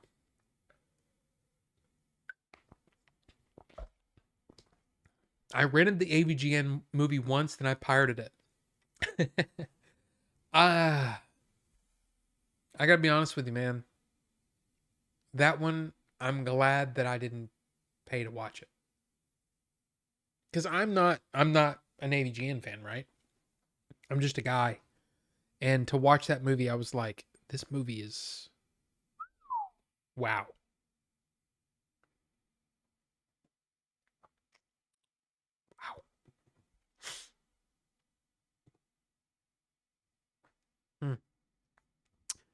Wow. I've got this. Just need to stop drinking myself to death and start making content. Yeah, Rufus, quit drinking so much. I don't know. See, here's the thing. I was addicted to, of course, smoking cigarettes. Now I vape. But other than that, I can't. Like, I don't understand drinking and all that stuff. I just don't get it. It doesn't make sense to me. It doesn't compute to me. So I don't mean to make any sort of light of it, but hopefully you get the support you need and all that sort of thing so you can quit or not quit, or at least cut back. And healthier lifestyle and all that stuff, man. We're rooting for you. I don't know if we have OTT. I've never heard of it. What's that white box on the second shelf under the Xenomorph? Oh, this right here? That is the Zatoichi box set. Criterion Collection. Yeah. And then the Christopher Nolan set. Drive and True Romance. And that Blade Runner, where it is, that Blade Runner set that I bought, of course, an Alien. But there you go. Which is why, wait. Yeah. Zelda monies. It's kind of funny. Rupees has always been sort of interesting to me because, of course, I learned by watching or playing Legend of Zelda that was the currency, was rupees. And I called my little brother that. I think I've told this story. But I called him that. He's basically, like, I was calling him like a jewel. Like he's, and I was like, oh, you little rupee. And he go, don't call me that. He thought I was calling him something dirty or something bad. Just because of what I was, the way I was talking to him. And then he learned later that I was basically calling him a jewel. And it was just kind of funny because he would get really mad when I'd call him a rupee. Quit being a rupee. Anyway. And that is exactly, Ted, why subscriber count doesn't equal profits when it comes to streaming. That's why they, across the board, that's how they look at it. And Netflix said recently that they got a $3 million subscriber boost. But again, it's not equal, right? It depends on what country that is. And this is globally, worldwide, they had a 3 million subscriber boost. It's interesting. Same content, all originals are available. We got a lot of local competition as well, so the big boys have to keep their prices low. Yeah, for whatever reason, everybody here in America has just been doing this. Everybody's just trying to keep up. And I mean, Disney Plus started out at $5.99, and now it's the bottom is $7.99 with ads. And so I think it's $9.99 if you don't want ads. So I mean, it's and then Netflix has always been the one of the most expensive ones. HBO Max I think is $15 a month, but I get it for free because I have AT&T Unlimited. There's man, it's wow. It reminds me of Howard the Duck. I like it.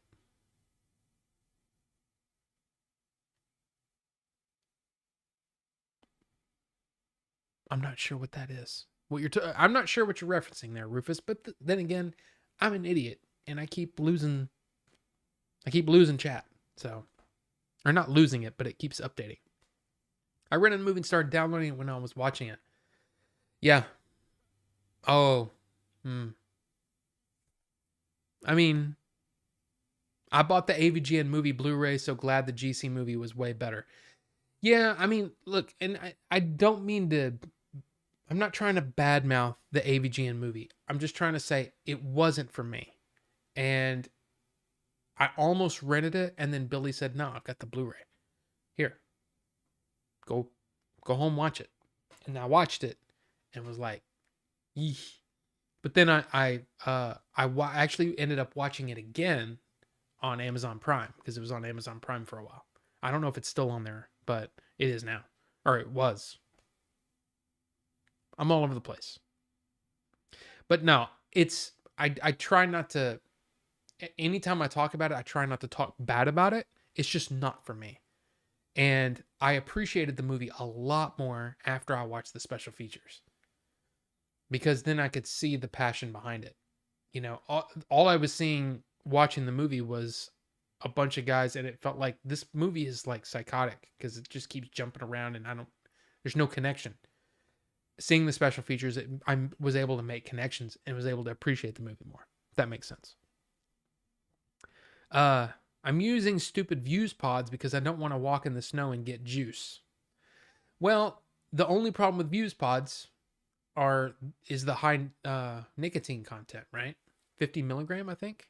I mean, I'm vaping 3 in here, but you're also, with a views pod, you can't get like a ton of stuff, ton of nicotine from each puff, I guess. RRR was robbed at the Oscars this morning. Only one nomination. At least it got a nomination, though. I mean, that's how I'm looking at it. And I'm especially like which I need to. I should probably just. I don't think I can play it because it's not my content. But I did tweet about it. When.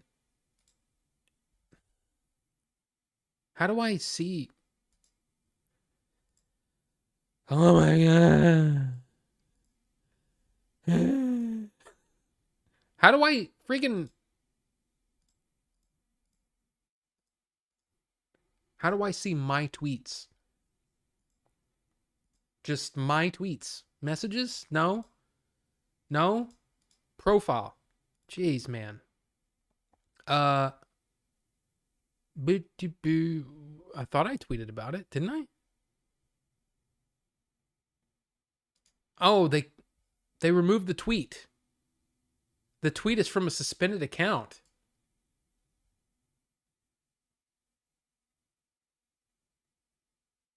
Oh, that sucks. So apparently whoever I retweeted, or actually I retweeted Robert Maher Burnett's tweet, but it's basically James Cameron telling SS Rajamouli how much he liked it, RRR, and kind of breaking it down, and it was awesome. And I retweeted it, and now that guy's whatever. Tweet is unavailable because he's been suspended. But I'm happy that it's slowly getting, Indian movies are getting more of a focus. And yeah, I guess I'm kind of helping, but most of the people that watch my Indian movie reviews are, guess what? Indian. So, Zatuichi or Zatuichi. Here. Have you not seen this? I thought I showed this off before. Zatuichi, the Blind Swordsman. And it is an awesome set. Literally a blind swordsman. And the problem is you're not seeing. I like this because I have the first edition release of this. So this has got the Blu-ray. Doesn't it have the Blu-ray and the DVD? Yeah. I think.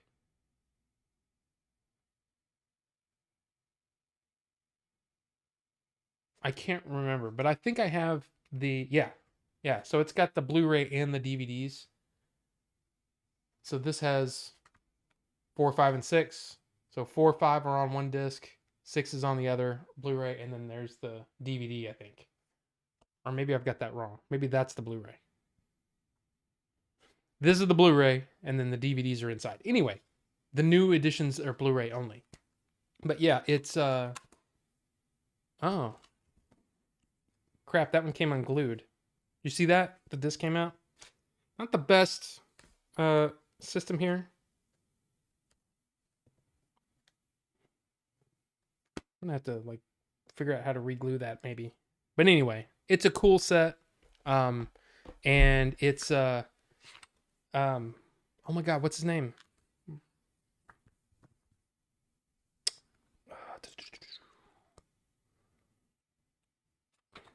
Hello. Shintaro Katsu, who was in well, he was in Shogun Assassin, the American version of Shogun Assassin, but Lone Wolf and Cub. Are there any pictures? You know what? I could just show you on. But it was a cool set, and I'd never seen a single Zatuichi movie but I heard so many good things about it that I'm like, I'm just buying this. I bought it during a sale, and it's awesome. Let me see. Zatoichi, the Blind Swordsman. Bam. That's the movie. That's him. So the first couple of movies are in black and white, and then, yeah, some of the other movies.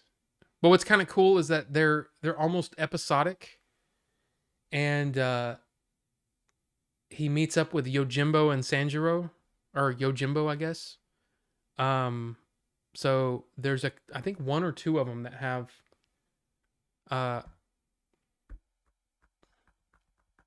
Toshiro Mifune in it. So yeah, they're good. I would highly recommend it if you can find it on sale. Yeah. Ah, my nose is running. Stupid COVID and other crap like the last 3 years or so. Everything has gone up fast. Yes. Did you say Watto? Watto needs his own series? What's AVGN? Vagina? What? Billy put it on me round his, but I turned it off. Ugh. I just can't, man. It's just not for me. It's just not for me. Now look, I have to go use the little boy's room to urinate. So I'll be right back. No fapping, just peeing. Okay? Be right back.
That was so much pee. Like that was a lot of pee. Like, do you ever get bored? Like when you're peeing, you're like, okay, just are you done yet? Jeez, that's a lot of pee. F the Oscars. Hmm. Oh my gosh, I'm so behind. Wow. Rupee Roop equals form in Hindi, more associated with pretty pleasing form. Lots of love songs in old Bollywood appreciating the roop of them gals, although rupee might have some different origin. Normal human, I'm appreciating the knowledge you're dropping. This is cool stuff. Best song show should be a good performance. Only reason to watch. Oh yeah, it could be fun. It could be really fun, and it could be, again, just every little step is that one, that thing that brings some eyes to it, you know, and that's exciting, you know.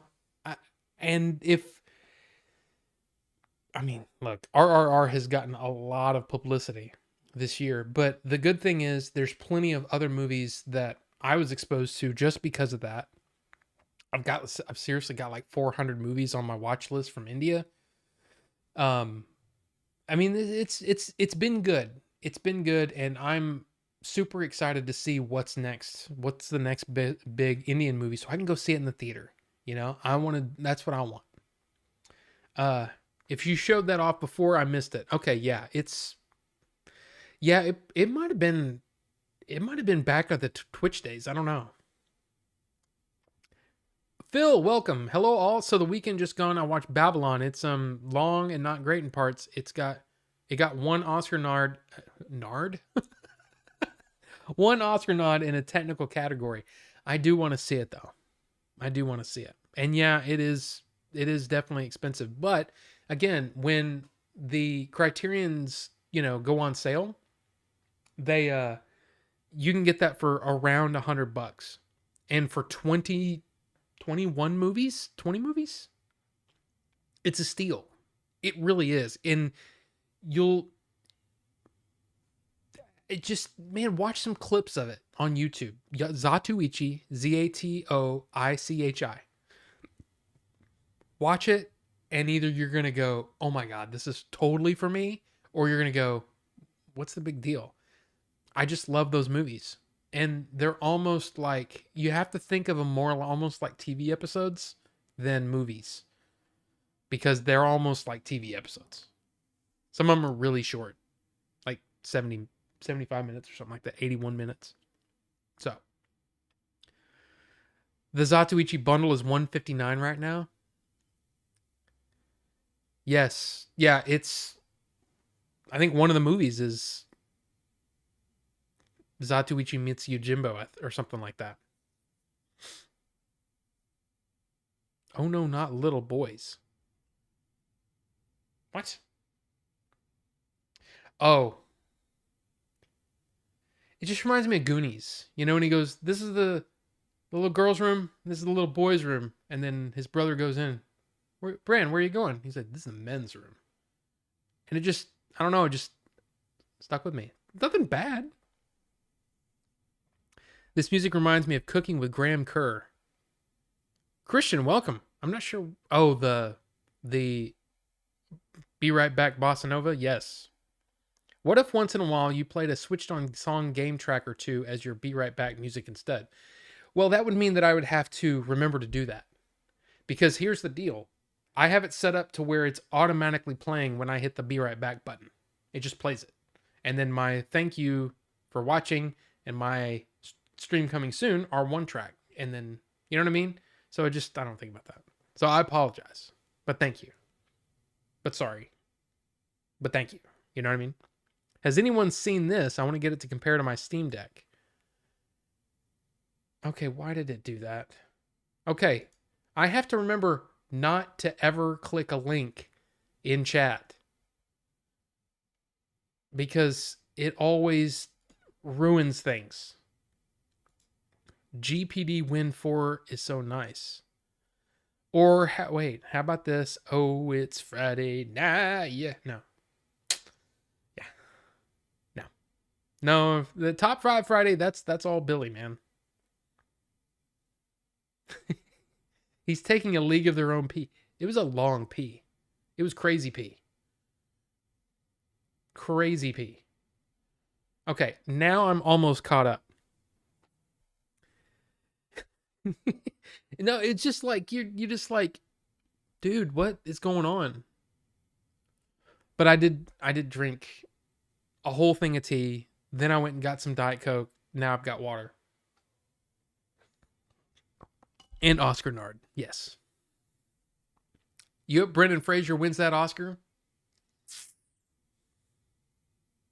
Be Right Back screen should just be a switched on episode at random. That would be scary. Okay? And the reason that would be scary is because you never know what's gonna come up. Because like I said, man, switched on was it was crazy back then. And it was the Wild West, and you could do whatever you want, say whatever you wanted, and nobody got mad because nobody was listening to you. Now, you have to worry about that kind of stuff. So, the Austin Powers piece, that's exactly, that's what it was. Now, before we get into like regular news, I do want to bring up once again that I've got my DVD storage, Blu-ray storage thing. So the shorts are coming soon. I'm looking at the wrong camera. It's that one. The shorts are coming soon. So I'm going to get out all my boxes that are in storage of DVDs and Blu-rays, and it'll be a short. So if you guys are interested in that, that will be coming. I hope I don't piss people off with it. I really just want to entertain, and that was a cool way to do it because I want my movies in here. And then secondly, once again, we are going to try to do a Discord meetup. So if you're not a member of the Discord, get on there, and yeah, we're going to try to do at least 1 or 2 meetups here in the first couple of weeks here, or in the next couple of weeks. And we're just going to hang out and just chat. Be just like this, except you don't have to type. You can just talk, and we can just chat about things. And it'll be fun, hopefully. Hopefully it'll be fun. So, yeah. Okay. Did I enjoy the Animatrix? Yes, I did. I watched it.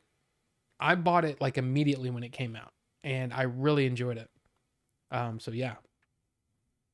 I watched Zatoichi when I was 10 to 12. Forgot about it till today. I think Jet Li's Hero is the only movie I remember from those days. Yeah. There are something like 20 or 21. I can't remember how many Zatoichi movies. And then I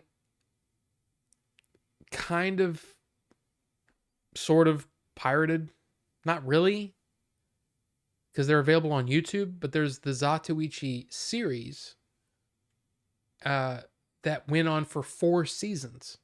And unfortunately, it's not available here in the US to purchase on DVD or Blu-ray or anything like that, but every single episode is on YouTube. So I haven't watched those, but I did watch the movies, and I really, really enjoyed them. They're great. Love Zatoichi. The second Matrix sucked. See, that one I can appreciate because that highway scene is amazing. I love it. But I get what you're saying, because there's a lot of weird in that movie. I watched the Wizard Blu-ray, completely changed my perspective of the movie. Loved it before, but more so now after watching all the extras and deleted footage. To me, that's how it is a lot of times for me too. It's hard for me to separate the making of or if I buy a movie and I see the making of stuff, a lot of times, sometimes, it's not every time, but sometimes the making of, the behind the scenes stuff is more interesting than the movie itself. And it becomes a whole thing for me. So some people look at the movie and they go, I don't really care for that movie, but I really loved all the making of stuff. Matrix is like that.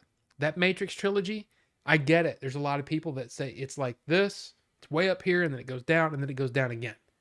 To me, it's great.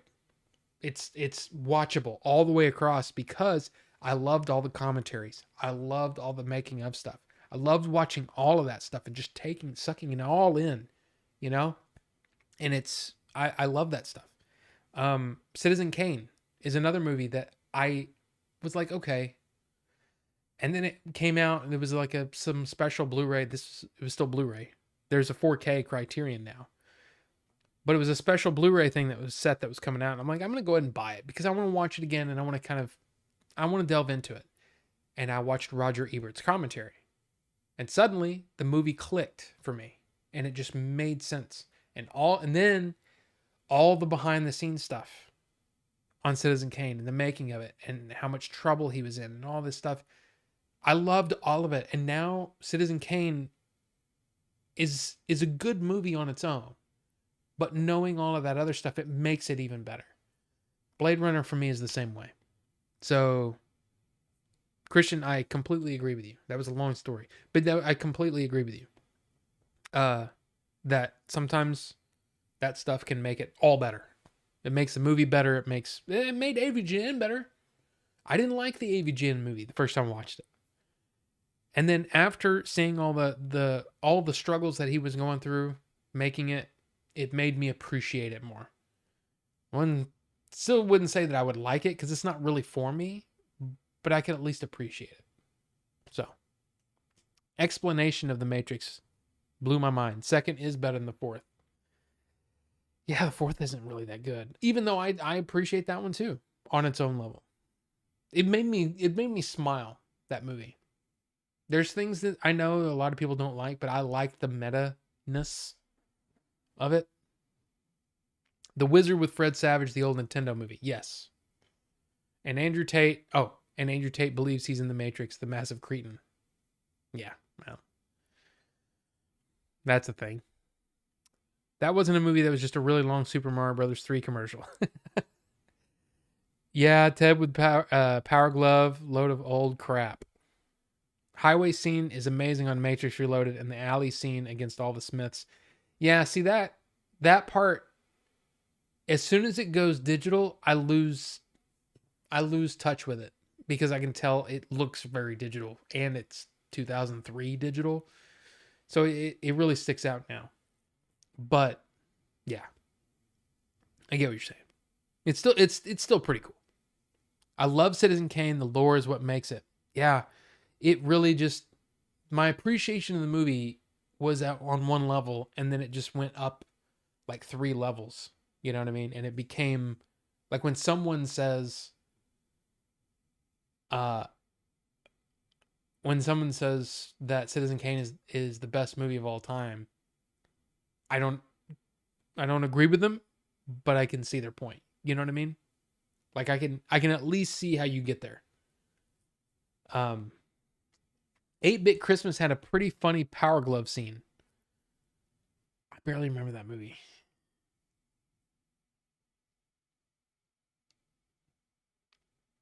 Wait a minute. I got it recommended on YouTube, the BTS behind the scenes of The Hobbit, and it was a snowball from there. And which one are you talking about there? Oh, the explanation of the Matrix? No, it's okay. See, Ninjinju said, fourth was woke Matrix. I was just in a mood that night and just seeing that word went, there you go. Don't say woke. It's just, I don't know, man. There's a lot of things that just get called woke that are more like, Ninjinzu, I think you weren't here when Ricky brought up something and he said something about woke and it set me off and I just kind of went on a rant for 10 minutes. But yeah, it's just a thing that it's getting to me. It's the same as when somebody brings up, something about The Last Jedi when they clearly don't even remember the movie because all they're doing is parroting something that they saw in some, We Hate Kathleen Kennedy video. It sets me off because it's like, no, you're absolutely wrong. That's not what happened. He tried to kill his nephew. No, he didn't. He saw some crazy crap in his brain and In reflex, he turned on his lightsaber. He didn't try to kill him. What you remember is Kylo Ren's point of view, that he saw, like, something happened. So it's one of those things where lately it's gotten to where when someone says woke, I kind of switch off. And I just like, okay. It's almost like you don't know how to make an actual argument. It's the Twitter version of your problem. You can just say, oh, well, it's woke. And all right. Do you actually have an issue with it? I don't know. I don't know what I'm trying to say, other than it's completely fine for people to not like, or for people to want a version of something that makes sense for them. It's completely fine. I think, I'll tell you this. I never honestly understood the trans thing until I saw Lana Wachowski accept an award for something. And I don't remember what the award was. But she sat there and talked about it. And it made me go, oh my God, I get it now. And ever since then, I'm like, man, if it's not affecting you, who gives a shit? You know? Are they, it's like I can't remember. I think it was a Louis C.K. bit when he's talking about when people would get really angry that gay people are able to get married. And I'm like, I don't understand why you're angry, because they're not affecting you, like, at all. I mean, if you're out mowing your lawn and one tries to, have sex with you, then I can understand it. I'm trying to would you guys leave me alone? I'm trying to mow the yard. That's one thing. But no, that's not what's happening. Just people let people have their thing. I don't care how beyond what you can see as reality. I don't care how much it doesn't make sense to you. Let people have their thing. And if they want to do that, if they're not hurting anybody else, who gives a shit? That's just how I see it. But anyway, let's move on, because I don't want to get into that again. Last year, there was a movie called Chup, where an artist turned serial killer gave stars to critics on their corpse's forehead. It was amazing to watch critics critiquing the movie. Yeah, and it's also funny when, certain directors will take pot shots at certain critics. That's kind of fun too. But Jenny Lewis is my biggest celebrity crush. Flippin' love that woman. Have all her records. Jenny Lewis. I'm not sure who that is. Jenny Lewis was an extra on Pleasantville, and Tobey Maguire was a side character in The Wizard. Oh. That's interesting. Okay. Jenny Lewis. I'm not sure who that is. American singer-songwriter.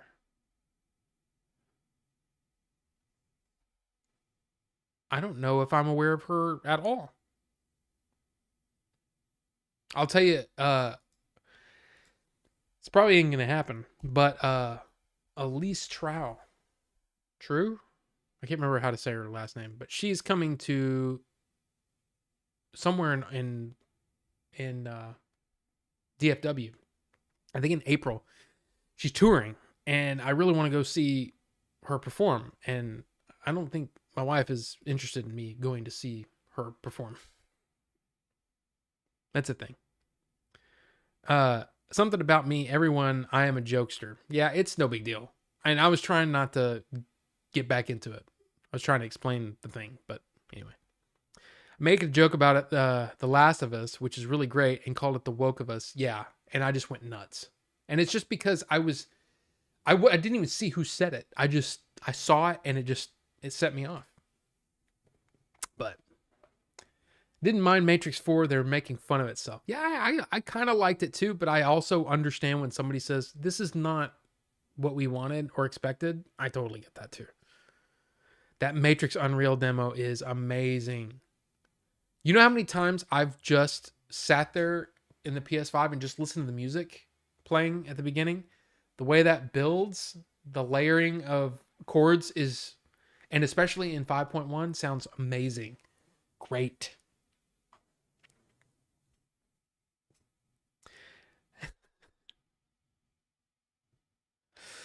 Uh, let's see. Wait a minute. The fourth movie makes no sense. Trinity was stabbed and massive holes in her, and yet they bought her. Yeah. I mean, again, I totally get it if you don't like it, but I enjoyed it. Reminds me of when people say Rogue One is packed full of elbow digging fan service. It's like, have you even seen the movie, bro? It's like a 12-second moment. Bucho, everybody.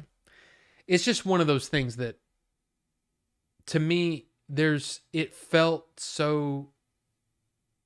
like there was so much of it. And even there wasn't.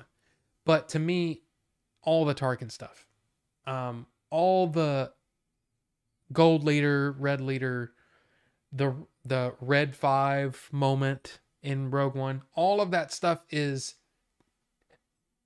hey, remember that thing you like? Oh, we're going to bring Darth Vader out, even though it makes much more sense to keep him as a surprise for the end of the movie. But no, here he is again. Oh my gosh, here he is. Look, it's Darth Vader, everybody. In fact, we're going to give it away in the trailers because we need butts and seats.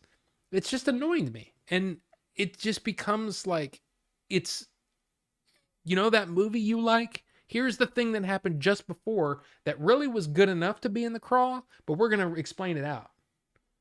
Now, again, this is coming from somebody who's a huge Andor fan. But to me, that movie doesn't have the focus that Andor does. If Rogue One was more like Andor, I would appreciate it more. The characters, to me, are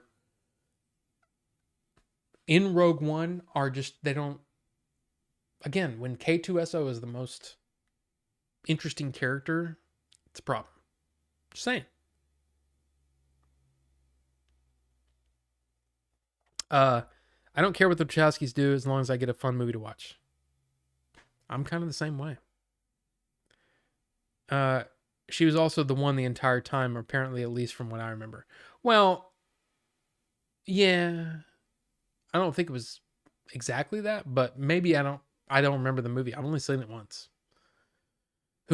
Jenny is the female lead in The Wizard. Okay, I didn't know that. I did not know that.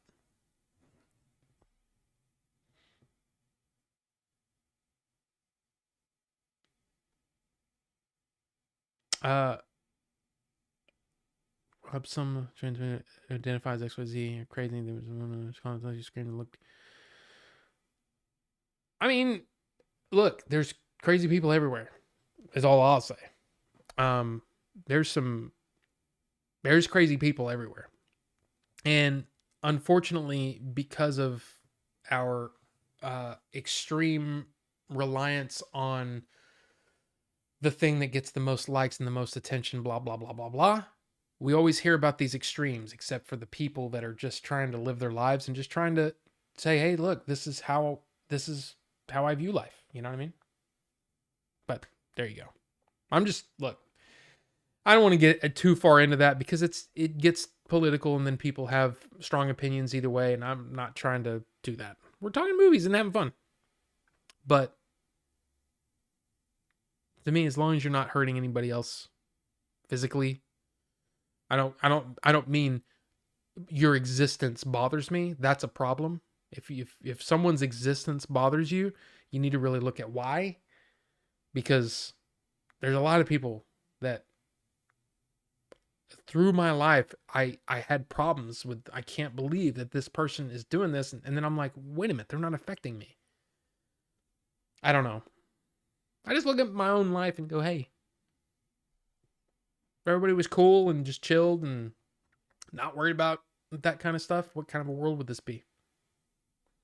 That artist is insanely good. Elise, yes. Ninjinzu, she's seriously the one of the few artists that have just really impressed me. And it's what it is before I even knew what she looked like, it was her she's got this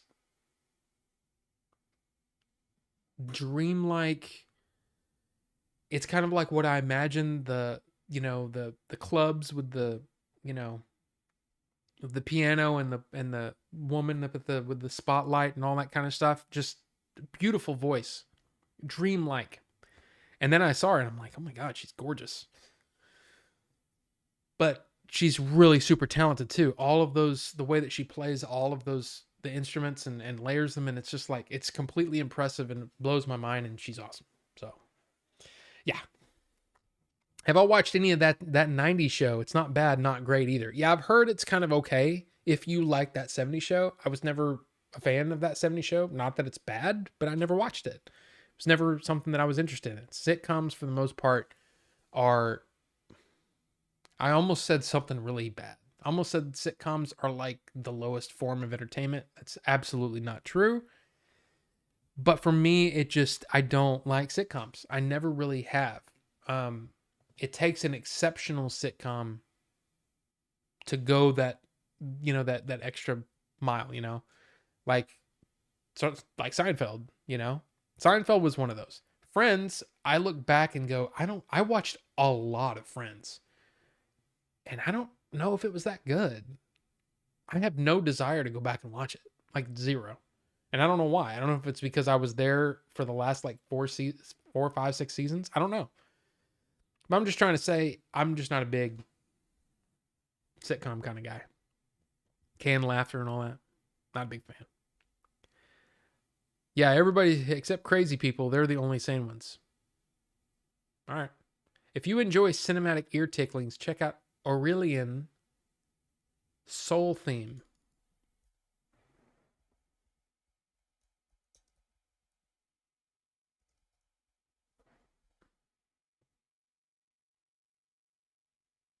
All right, I'll just keep this up. Keep that up on my screen so I can listen to it after the show, so I don't get destroyed by copyright. Fourth Matrix was a bit forgettable for me. I felt something was missing from its core emotional drive. It was more like a one-time watch unless they make a new one where they tie things better. Well, to me it was very meta, and it was meant to be they're going to make this movie without us. Let's do a movie where they're trying to make a movie without us and blah blah blah blah blah. And I just thought that was kind of cool, and I appreciated it as a single watch. And there were moments that actually made me excited. Like, man, that was pretty good. So, talking about Star Wars, my friend just did a tattoo of Jar Jar Binks on one of his customers. I still say Jar Jar is one of the most misunderstood and unfairly hated characters. I enjoy Jar Jar. I do. And I think it took the Clone Wars for me to realize that Jar Jar is not bad. Rogue One is set immediately prior to A New Hope, I'm guessing. Not A&G. The story makes less sense without all the Tarkin X-Wing Squadron stuff. If they weren't in it, you'd be wondering where they are. No, and I get that. I'm just saying there's a lot of...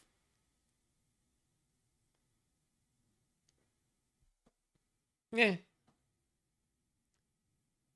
I just don't think it's as good. I think it's... Before Rise of Skywalker came out, it was the worst of the Disney movies for me. Now nothing can be as bad as Rise of Skywalker. I seriously think they would have to really try super hard for anything that Disney does to be as bad as the Rise of Skywalker, which is a good news. They've hit the bottom. So there's nothing to do but go up from there. That's how I look at it. Tobey Maguire looks like a wee baby. Tobey Maguire for 2 seconds. That Nirvana cover. Oh.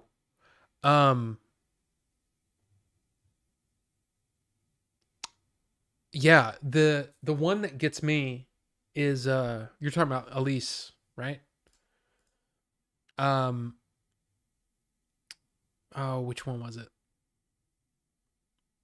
There's just a lot. She's done like a lot of good songs. But it was the Foo Fighters meets Bobby Caldwell. That's the one that made me go, okay, this chick is badass. But yeah. There's only one sitcom I can really watch, and it's Always Sunny. I've never watched it. Community is probably my favorite network show of the last 20 years. Don't think I ever watched it. I watched The Office. I really enjoyed that.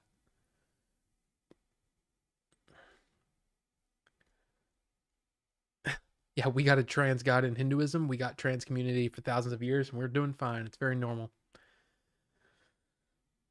I might have watched Friends for the women a little bit, I guess, but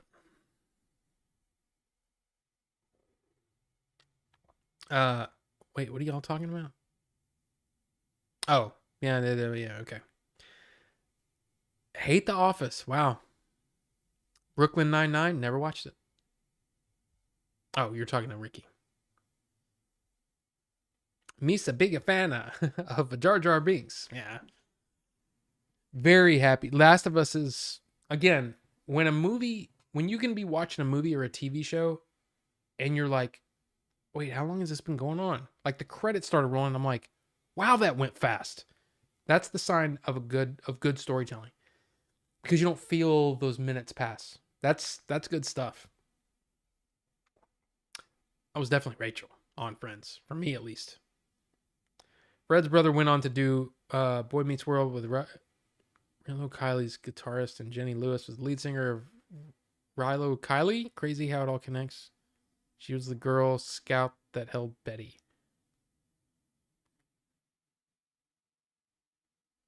I didn't see any bangers in it. I don't know what you're talking about. White's Bear. I'm not sure what's going on. White's Bear Hostage in the Gulf. What is going on? Y'all talking like bands and stuff? Because I don't get it. I don't mind a silly character as long as they're helpful once in a while, and he is not. Well, that's the thing. He's not meant to be in episode 1. Episode 2, he's the catalyst, one of the catalysts that helps the plot along. But then in the Clone Wars series, he really shows who he is, and it made me at once sad that we didn't get to see it in the movies, and sad for Ahmed Best. But anyway, what are we moving on from? Phil, I just saw that come up. 30 Rock and Veep. Yep. Brooklyn Nine-Nine was good, but I got a crush on the main girl from that show. Probably why I liked the last Blockbuster too. Yeah, I didn't know. Ooh. Community. Caldwell. The Caldwell one was awesome. Oh, the Caldwell one was awesome. Yes, Ninjinzu. Yes. But I mean, dude, you can just go on a trip on YouTube, just type in her name and click on whatever comes up, and it's like, wow, that's good. Wow, that's good. Wow, that's good. You know, some of her stuff, like her actual album songs, they don't connect with me, but the ones that she does live are freaking awesome. Her version of Lean On, you know, the Major Lazer song, is great. Great. Love that too. She's got that voice. I'm telling you, it's just Shameless's goal: if you want to throw away life or keep your wife busy so you can game or work in the garage. Army wives for me. My get my wife watching it, then I can do other things. Trying to share fun facts, not confused. No, it's okay. I just don't know anything about any bands. So, now that I'm caught up, finally, at 9:20, let's go and get into some news. And this isn't really news, except for me. I finished Winter's Heart in about, how many days?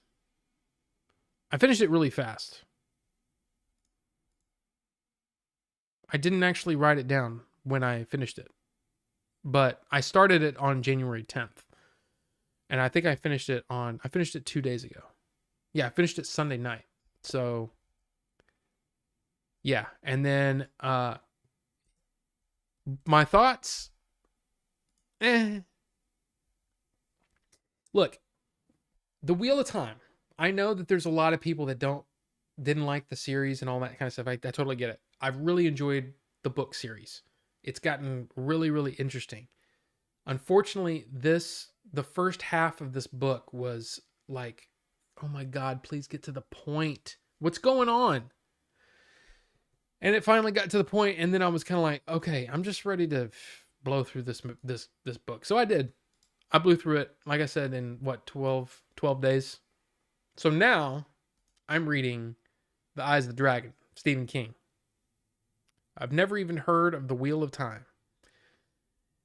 It's good, Ricky. I like it. Now an original series on Prime. Did it get canned? Let me see. Yeah, it still has the sticker on there. Yeah. Um, I don't think it's canned. I think they're already doing it. They're already doing the second season. Flat Earther stuff, yeah? No. No. No flat Earth. But the Eyes of the Dragon, I just started, and I've got the book here, but then I've got the audiobook. I got that from the library. Again, I said I totally recommend you want to read a book, you want to listen to a book, all that kind of stuff. Check your local library because mine has a ton of stuff and it's awesome. And just you borrow it. You check it out and then I can either read it on my Kindle or listen to it on my phone. It's awesome. But this one is read by Bronson Pinchot, and he's actually really good. This movie came out, or the book came out in like 83 or 84, so I think this is prior to uh, Perfect Strangers. But anyway, I just started it. Really, I haven't gotten it. Didn't read it all last night. But yeah, pretty cool, and I'm excited to read this because, of course, the next Stephen King book is Insomnia, and then I'll get into the Dark Tower. And that's what I'm really excited about, is I want to get to some Dark Tower stuff. And then after that, we've got The Lost Road, which is this green one here. Yeah. In the history of Middle Earth. You know what I'm saying? Everybody lives on the back of a giant turtle.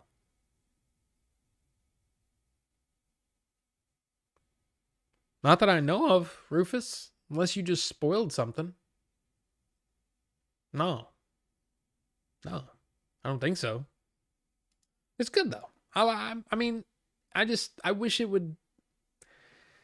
From what I hear, books 8, 9, and 10 are the slog, is what they call it in the Wheel of Time series. I just finished book 9. Book 10's coming up. And then, yeah, we should be through the slog, which will be exciting because 9 definitely felt like a slog. So, oh, look at that. Bronson killed it in Beverly Hills Cop 3. I never saw that one. I saw the first one and the second one and was like, I think I'm good. I think I'm good on Beverly Hills Cop. Just didn't really connect with it. I'm too old. And those are too old and they feel dated now. I'm sure there's people that love those movies and they continue to love those movies. But for me, watching it now, it feels really dated. And maybe I just don't vibe with Eddie Murphy's humor. You know, I just don't find it that funny. But yeah. Good luck with Dark Tower. It's a slog in parts. I know. And that's exactly what... That's exactly what a lot of people have said. But again, I have a lot more patience than most people when it comes to reading. I don't know why. Always have. I mean, I'm reading History of Middle Earth, so I'm pretty sure I can handle some Stephen King, you know what I mean? And yeah, it is Discworld that, I guess, the turtle. A world which sits on 4 elephants which stand on a giant turtle, aka the best world. But hey, Wheel of Time is fun. It's fun. What else we got? All right, let me see. Let me do this one. Let's get this one out of the way. Now, I think I mentioned it last week, but the movie Violent Night with David Harbour premiered on Peacock, I think, on Friday, which we canceled Peacock. There was nothing for us to watch on it. Unfortunately, now I want to see Violent Night, and it's on Peacock for free, but whatever. Anyway, yeah, so they're making a Violent Night 2. So for those of you who have seen it and you liked it, there's another one coming. So that's kind of cool. And yeah, Die Hard with Santa. How many Die Hard with whatevers Die Hard on a mountain, cliffhanger. Die Hard on a boat, speed, or not a boat, a bus, speed. Well, I guess Speed 2 was on a boat, wasn't it? But you know what I mean. Is that the cop from Stranger Things? It is. That is David Harbour. And yeah, he plays kind of a badass Santa Claus apparently. And from everything I've heard, it's like supposedly really great. And I just haven't seen it yet. But I wanted to bring that up for those of you who were interested. Because, hey, there you go. Also, 50 Die Hard knockoffs I know of. I know there's so many. There's so many. But you know what? Some of them are good. You know, some of them ended up really good. But anyway, now I want to kind of blow through this because I don't want this to be the Jason Momoa part of the show, and I know Leon isn't a big fan. So, but I'm just saying. I don't know if you guys saw this when it happened, but apparently Jason Momoa got out of a meeting with Peter Safran and James Gunn and David Zaslav and was very, very excited. He says, 4 years ago, I had the Jeep out front. Y'all remember 4 years ago? I was screaming, wasn't I? 4 years ago would have been, I don't know, probably something, I don't know. Probably with Dune. Screaming when I left Warner Brothers. Everybody ready? Yahoo, 4 years ago again, or 4 years again. It's a mystery, baby. I've got some really good news. Great news with Warner Brothers. Amazing. Wish I could tell you, but here it is. Peter, I love you. James, I love you. David, okay, to the future, to the future.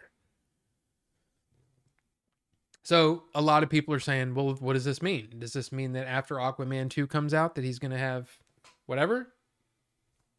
Is he going to continue to be Aquaman? He's apparently in the conversation. Does it mean he's playing a different character? And of course, people are saying now, a lot of people are guessing that he is going to play Lobo. And if you don't know who Lobo is a character that kind of looks like Jason Momoa. And he's almost like DC's Deadpool in a way.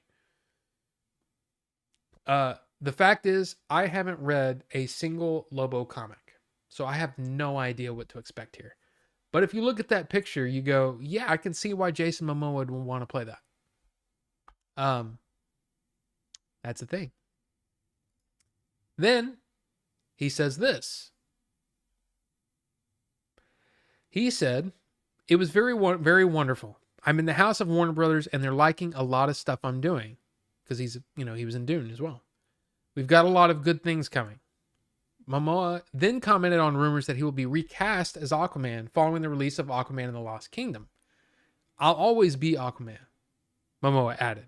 The rumors are, I'll always be Aquaman. He stopped for a second and said, I'll always be Aquaman. And anyone coming in there and taking shit. And then, there might be some other characters too. I can play other things too. I can be funny and savage and charming once in a while. So when he says, I'll always be Aquaman, does that mean you can't take away the fact that I was Aquaman? Or is he saying, I'm always going to be Aquaman? I don't know. It's kind of a weird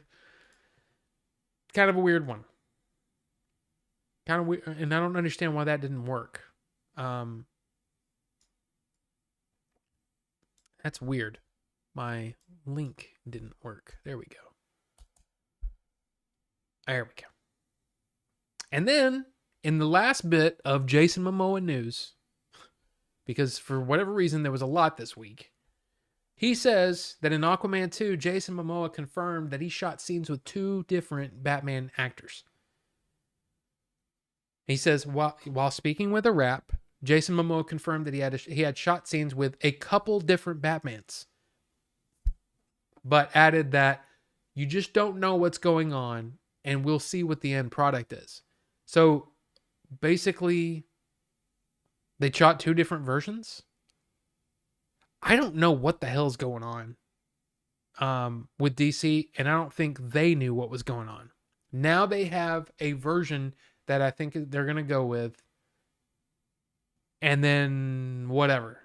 So who knows? The fact is, there's still a lot up in the air. We don't know what the actual plan is going forward.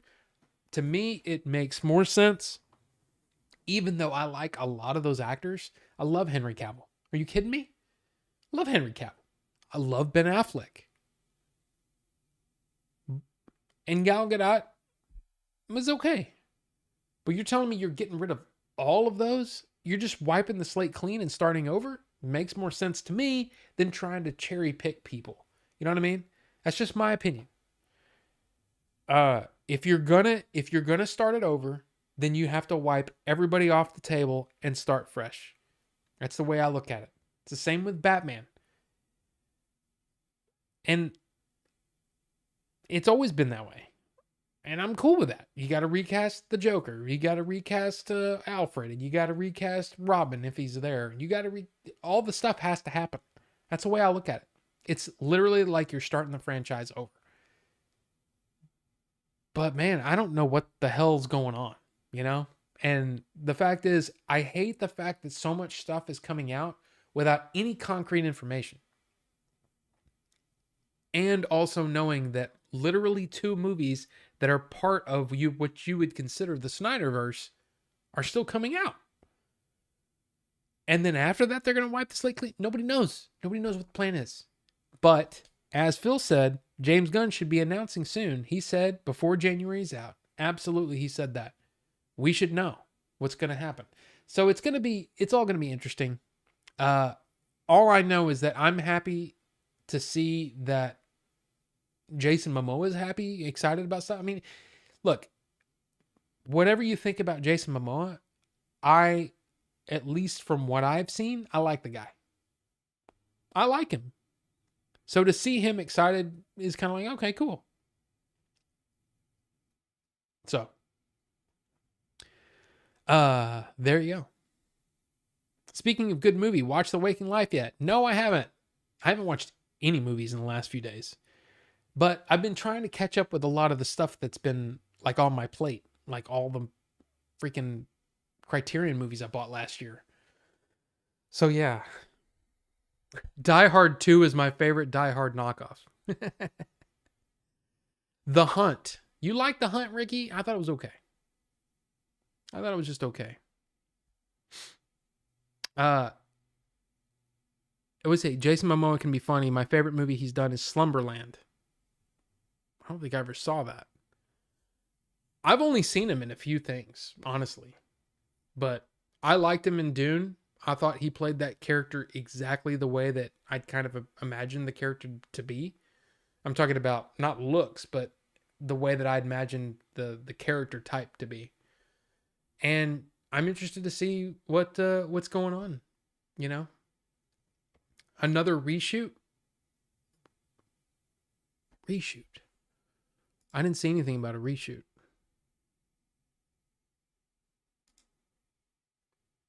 No, it's not a reshoot, Wraith. When they shot those scenes, they shot it with 2 different Batmen. Batman? Yeah. I have long hair because I had a thing for a chick that liked him a lot. It's been years. I'm not cutting it. Yeah, Jason Momoa is, I mean, look, he's an attractive guy. Let's be honest. He is. Before it was Keaton, then cut him and put in Affleck. Now they shot 2 Batman, and Jason doesn't know which will be the end result. Sounds like a mess already. But they do that kind of stuff all the time. They've done that kind of stuff for years and years and years. You know, they shot a bunch of different versions of the only person other than George Lucas that knew that the line was Luke, I am your father, was George Lucas and Mark Hamill. Because the actor, David Prowse, said, Obi-Wan is your father. But he said, he's going to say this line. I don't know if you ever saw this interview or this thing, but he says when the whole Luke and Vader thing happens at the end of Empire Strikes Back, David Prowse was known for leaking information or blabbing in an interview or whatever. So they decided that they were going to tell him a line that wasn't actually going to be in the movie. So the only person they told was Mark Hamill. He said, so what you've got to do is you've got to react like he's saying this. Not what he's actually saying, not like what David Prowse is saying, but what the actual line is going to be that James Earl Jones records. He's going to say, no, I am your father. And David Prowse said, Obi-Wan is your father. So it's just one of those cool things that they've shot multiple versions of endings and stuff like that, depending on a lot of things for many, many years. And it happens all the time. And in a case like this, when there's a huge change to the way that they're doing business with DC stuff, makes sense to me. I mean, I know that it's probably like, I mean, honestly, would you guys just stop leaking information? Stop saying good things, bad things. Stop saying anything. Go dark until you're ready to say what the thing is. And here, oh, by the way, here's your new whoever. Because right now, all you're doing is keeping, and maybe that's what they want. They want people talking and they want people bringing it up on live streams and stuff like that. I don't know. But it's annoying to me that there's no concrete information out there and it's all speculation. The only thing we know for sure is that the Snyderverse is done and that they're starting over. But what does that mean? Why is Jason Momoa excited if the Snyderverse is done? Does that mean he's playing another character? I mean, it's a weird thing. It's like you can't be mad at Jason Momoa for being excited on the future. But it's just annoying that they haven't said anything. I don't know. I wish they hadn't said a single thing. I wish they hadn't announced James Gunn and Peter Safran as the heads of DC Studio until all the Snyderverse stuff is done. And then they come out and go, hey, we've been working on this a long time. You guys didn't know it. But I'm the head of DC Studios. And here's the new thing. To me, that's the way, like, why? Before it was Keaton, then cut him and put in Affleck. Now they shot 2 Batman, and Jason doesn't know which will be the end. Oh, yeah, I already said that. James fired Henry because he was too old, but is still keeping Robert as Batman despite him being 2 years younger than Henry. It's all a mess. Pattinson's Batman, or Matt Reeves' Batman, is just like he's off on his own thing. Just like the Joker is off on its own thing. It's like a side story. It's like a one-off graphic novel. Those are all the way over there. There's going to be a new Batman. There's going to be a new Superman. And apparently a new Wonder Woman and everybody else. At least that's what we've been led to believe. That Robert Pattinson is not in the DCEU. So, there's that. And he didn't technically... It's not that he fired Henry because he was getting older. It's because the story that they're wanting to tell means that there's a younger Superman involved. There's a big difference between you're too damn old to play this. No, I mean, not really. He could be Superman for probably another 10 years. But that doesn't match where they're going, And like I said, I like Henry Cavill too. I hope whatever he does next, whatever ends up coming out next, probably The Witcher, right? Whatever comes out next, I hope it's awesome. And I hope he's super successful at it, Slumberland just came out in late November. It's pretty new. Warner Brothers and reshoots is not a good combo. But that's not about reshoots. That's literally about the shoot.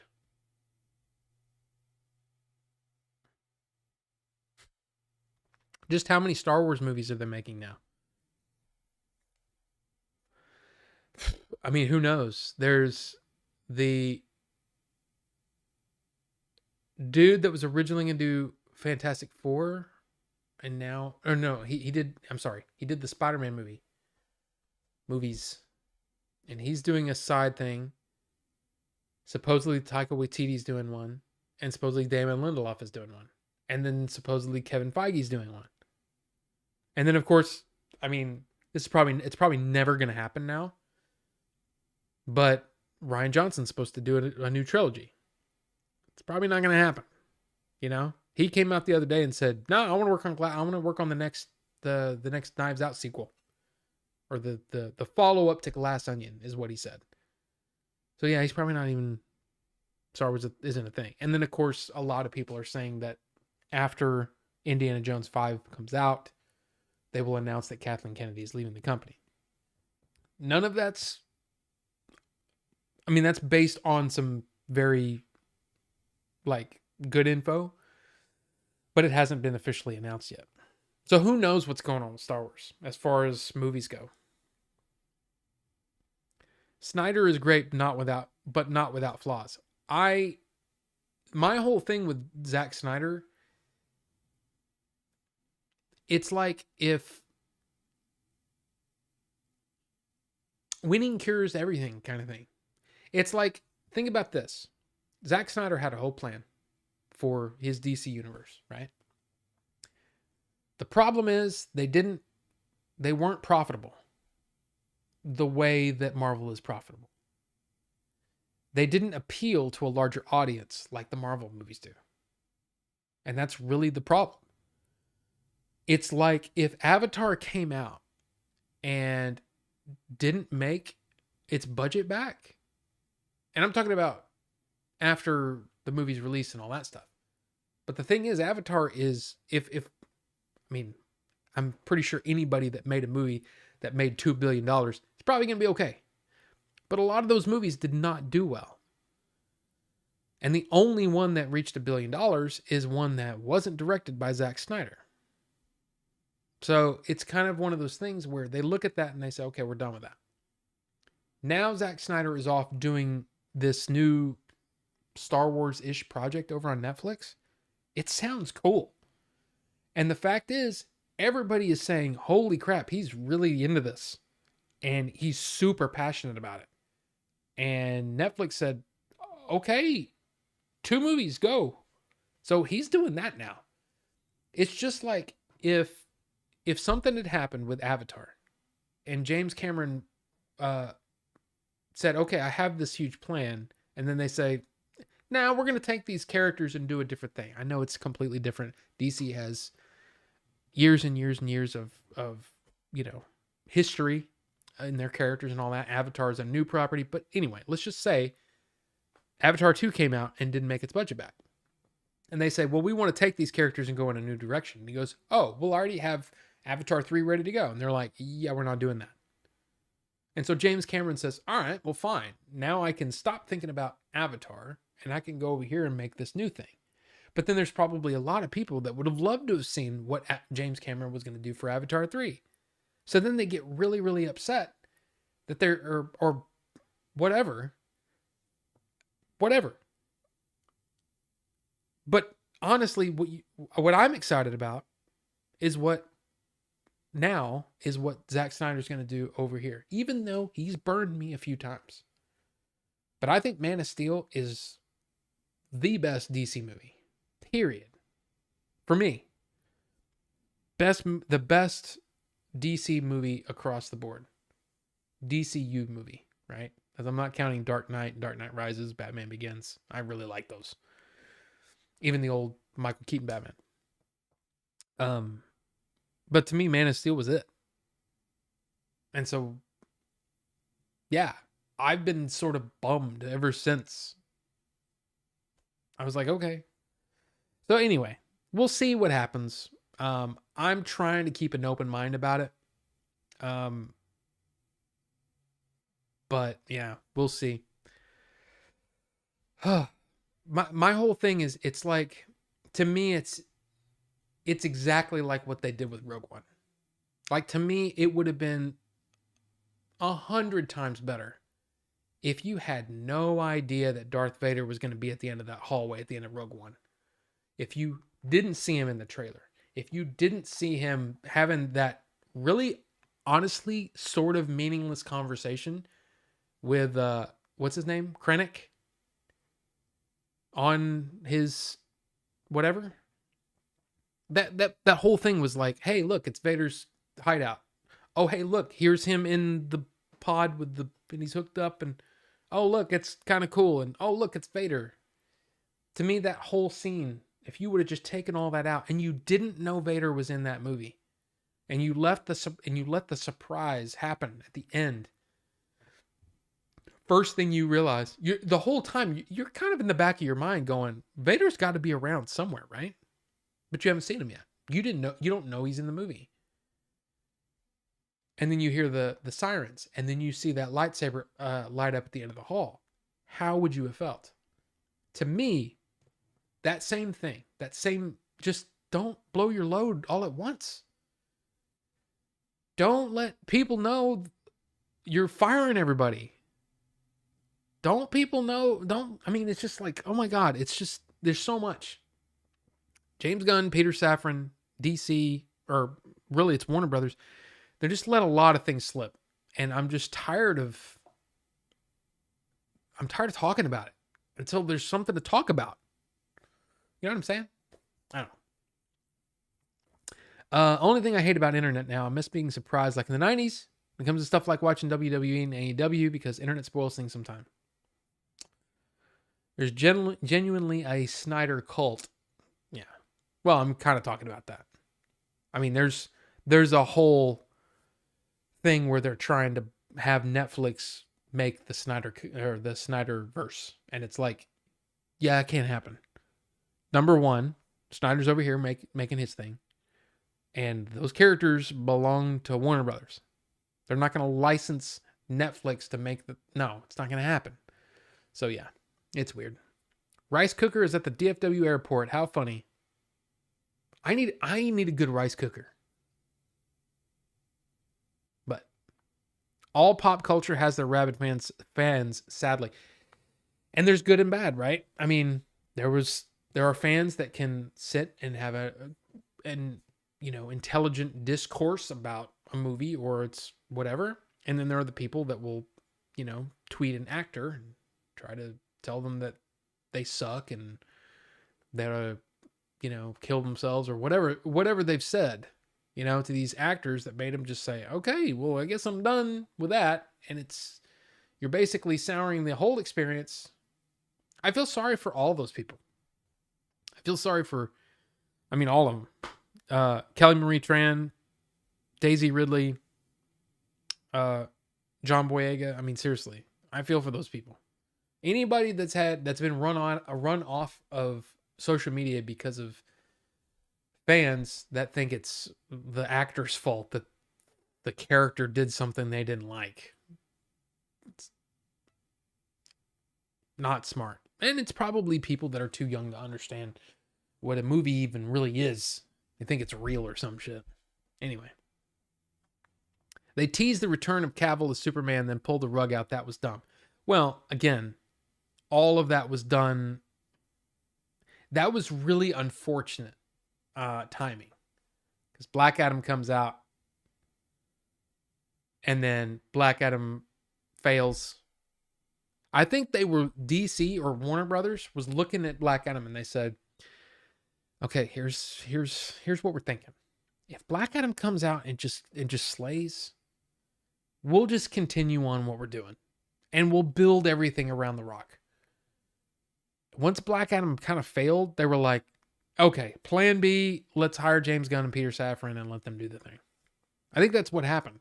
And that's the reason why things happened the way they did. I don't think it was intentional. I have no whatever, but I feel like that's the reason why it happened. It's because they were thinking, dude, Snyder's gone, and some of us are kind of unhappy with the way things have gone. But man, this Black Adam, man, it seems like, I keep forgetting about Shazam as well. There's Shazam, Flash, and Aquaman. Who knows what's going on with Shazam? But DC has better animation. Yeah, absolutely. Rewatched all the DCEU movies and started to like them more than I used to. Interesting. I've only seen Batman v Superman once, and then I've seen both cuts of Justice League once. I've seen Man of Steel many times because I just like that one more. I like the way that movie, there's problems with that too, This is one of them. Come on, really? That bothers me. It just bothers me. But anyway, I like the movie a lot. I just wish that I didn't feel like anything came close to that. Man of Steel had a lot of great moments. And there are great moments in all those movies, but I also don't like the fact that Batman just randomly kills people. It just, I don't know, it's like, okay. Anyway. Uh Landmark has good rice cookers. Yes, he does. Yes, he does. Cavill is doing Highlander. Kind of excited for that. I love the original. Yeah, and Witcher and the Warhammer stuff, right? Well, Witcher for the next season. Black Adam was not great. The Rock is a massive egotist. Yeah, and I was just kind of like, I still haven't watched it. And I got it for, I mean, I have it. I can just watch it. And I'm like, I don't care. It just it doesn't appeal to me. I saw that trailer and was like, this looks like Wonder Woman 84 again. But, and yeah, I hear that Pierce Brosnan was the best part, as he usually is. Pierce Brosnan's awesome. Okay? I think he's awesome. I think comic book movies are going the way of the Western. DC wants another crack at it with cheaper actors. That is something that people rarely talk about, is the fact that Marvel has to pay out the nose to some of these actors. That really, before Marvel, they were absolutely in demand, but not at the same price. You know what I mean? I would think that would have to be part of the conversation. Because getting Henry Cavill back, getting Ben Affleck back, that any of them back, that automatically means that your budget is that much higher. That you can make some movies on lower budgets, meaning that you don't have to make as much to turn a profit. There's a lot of things that go into it. I'm going to be really interested to see how things play out, because like what James Gunn said on Twitter the other day, he said something along the lines of, yeah, there's going to be, he said, we haven't cast anything yet, but there's going to be some characters or some actors that have never worked on a DC project before. There's going to be people that I've worked with before, and there's going to be actors that that I've never worked with before. There's going to be a myriad of people, new people in these movies. And I'm like, dude, I just wish everybody would stop talking about it. Because we're talking about nothing. We're literally talking about nothing. And that's, I don't know. It's kind of a bummer. I want to talk about something. So I think going forward, I probably should just, the reason that I brought it up is because I like the idea of Jason Momoa playing a part that he's really, really interested in. Lobo, possibly. But it's all interesting, but it's like eating sugar cubes. It's just empty calories with no, I don't know. I don't even know what I'm saying, other than, man, the DC thing. I just want some freaking solidarity. That's all I care about. Black Adam just didn't look that good. Yeah, me neither. And he was also an amazing 007. Yes, he was. My favorite James Bond movie is GoldenEye. And I think that movie's great. Sean Bean is the bad guy. Famke Janssen as the main heavy. Love it. I love that movie. I still think it's good. And also, like, it's Eric Serra who did the soundtrack for GoldenEye, who also did the soundtrack or the score for The Fifth Element, which is also a great movie and, incidentally, one of my favorite scores. So yeah, Eric Serra, ERICSERRA, amazing stuff. They have got to start making these movies cheaper. You're not going to get the same returns you did 5 to 10 years ago.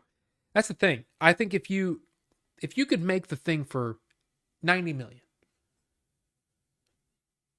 all you'd basically have to make what, 250 million to turn a profit. That's not bad. Usually it's 1.5 times, right? So you have to make 1.5 times the budget. I'd say do it, you know? I'd say that's a good idea, but that's how James Gunn always works. He writes the script until it's final, then casts. Yep. Absolutely. A Spawn versus Lobo would be dope. Jamie Foxx versus Momoa. But Spawn is Image, or it used to be Image. Is it still Image? I don't know who owns the rights to Spawn now, as far as like making movies and stuff. Like what studios? I don't know. Huh. They should have Momoa play that character, but as a police officer. Lobocop. Mucho, everybody! A werewolf cop. Yeah.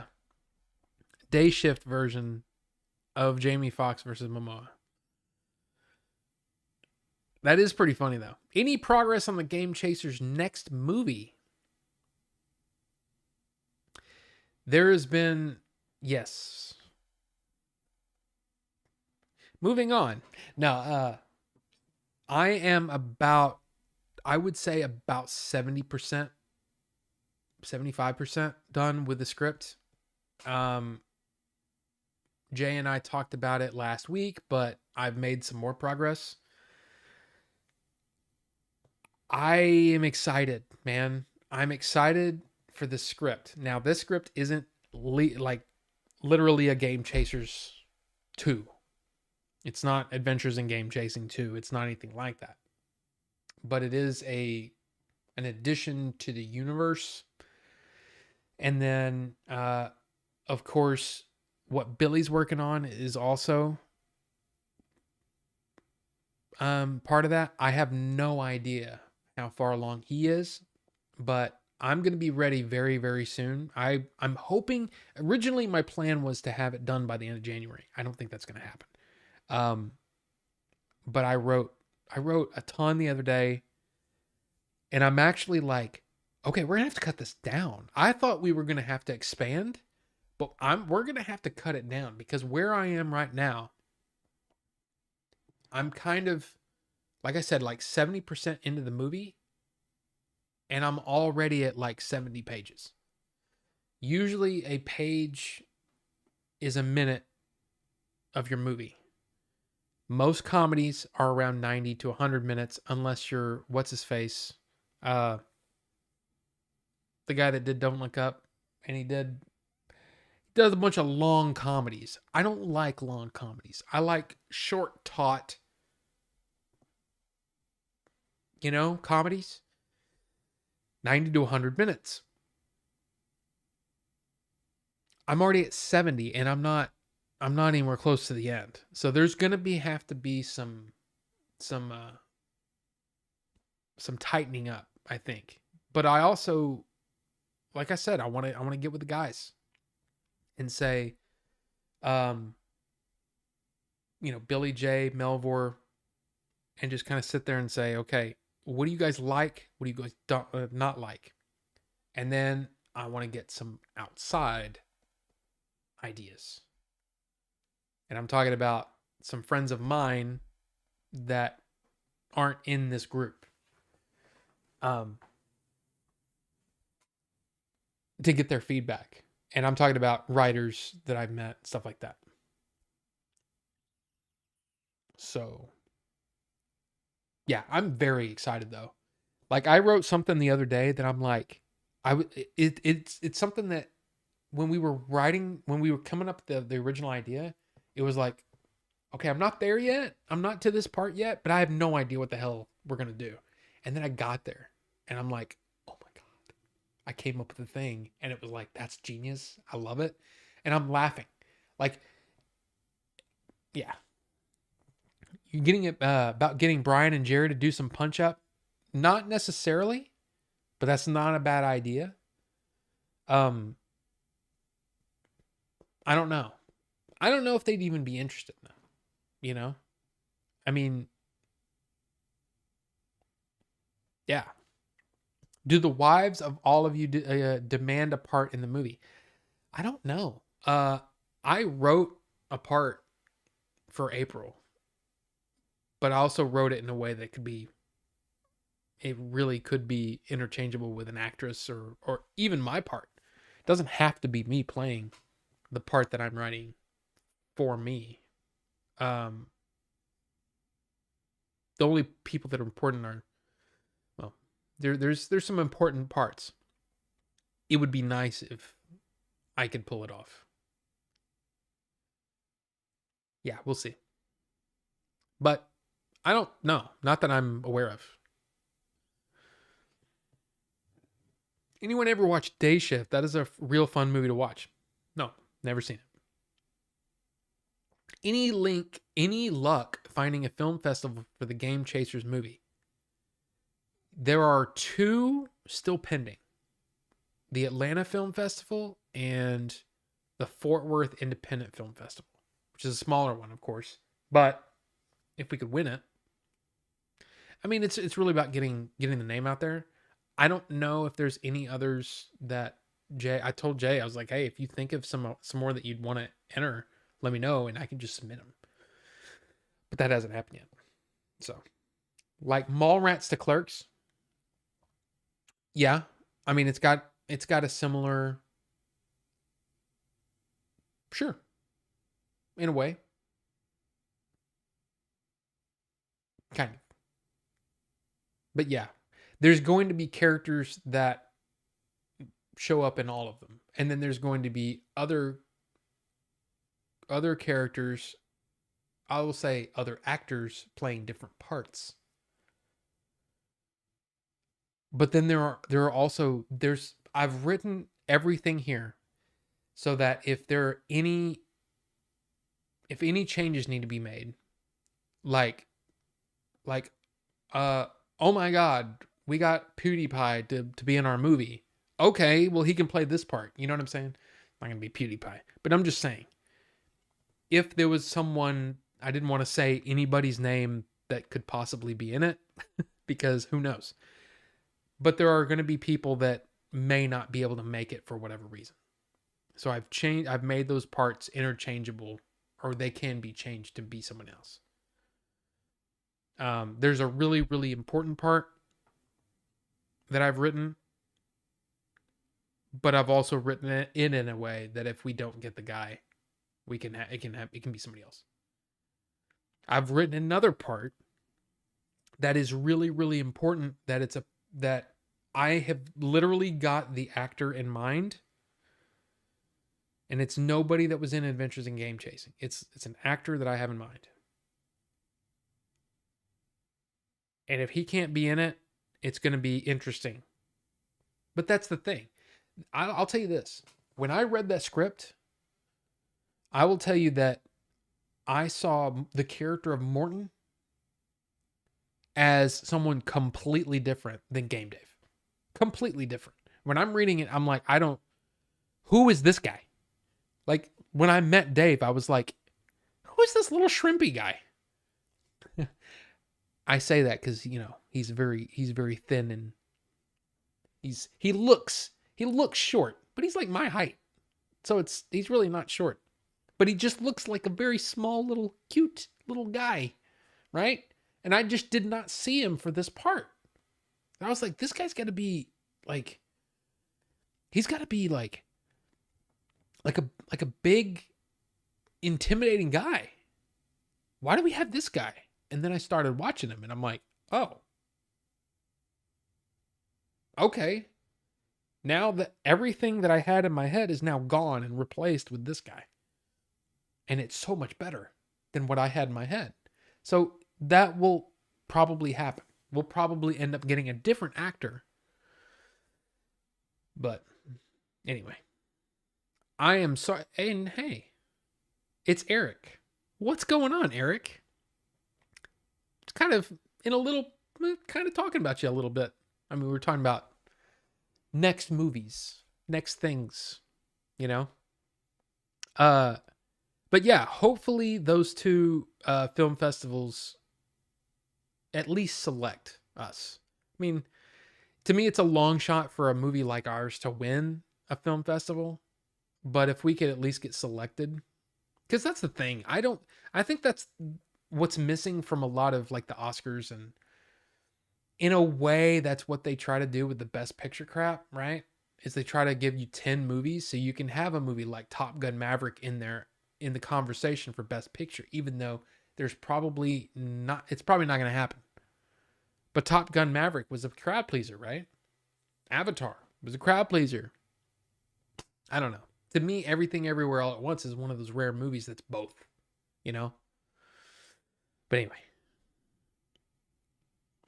why would somebody want a long ass comedy? I don't know. Do you write on index cards and post-it notes so you can move the scenes around? I did do that when I first started, yes. Melvor better be in this one. I would love for him to be in it. I mean, it's really dependent upon him. I've written parts. Yes. Yeah. You all will see my cameo somewhere in every movie. Same actors, different parts. In some cases. In some cases, it's literally a continuation or something like that. But it's also... Yeah. How do I audition to be in the background? That'll be coming soon. Well, we got to get financing to shoot anything from the movie first. And we got to finish the script first. Then we get financing. Then we go. Pootie Tang the movie. A cameo from Mr. Beast. I mean, Mr. Beast, what I'm trying to say is there are parts that I have in mind that should be somebody in the group. I would say the Game Chasers extended family, right? But if those people can't be involved, then there's someone else could be in there. But it's been really fun writing things. And I will say that I have written some, I'm just going to say it. I've written some things for Eric to do, and it's been really fun. And I think it's going to be really fun. But let's see what everybody thinks when the script is done. We're not done yet. No, we're not done yet. I am so excited though. So it's good to see you, Eric. Seriously. I had a documentary idea I passed to someone, but I won't say it on here. Don't want anyone stealing. I'll text it to you. Speaking of getting robbed by the Oscar committee, it's a travesty Eric wasn't nominated for supporting actor. I was a starring role, technically, Bucho. I should have been nominated for something. Well, and that's the thing. The movie technically came out in 2022, so that was our year. I would let's just say this. If somehow we were able to get distribution, like in the next couple of months, we would technically be eligible because it went to a wide release in 2023. But I just don't see that. I mean, we wouldn't get nominated for anything anyway. At least not that I say. Not that I think. But and again, it's not a film that film festivals really gravitate toward, you know? Oh, this is a fun, lighthearted, nostalgic trip. That isn't going to be something that the film festivals are going to gravitate toward. I'm surprised that we got selected for the Boston, what was it? Boston Independent Film Awards. That's what it is. I'm talking about Adventures of Game Chase. Anyway, wide release should be the name of the next movie. It's not that kind of movie. And yeah, don't say any of the names that we were tossing around in like at Siege or whatever. Don't toss it. Don't throw those out there. Some of those may happen. I mean, let's be honest.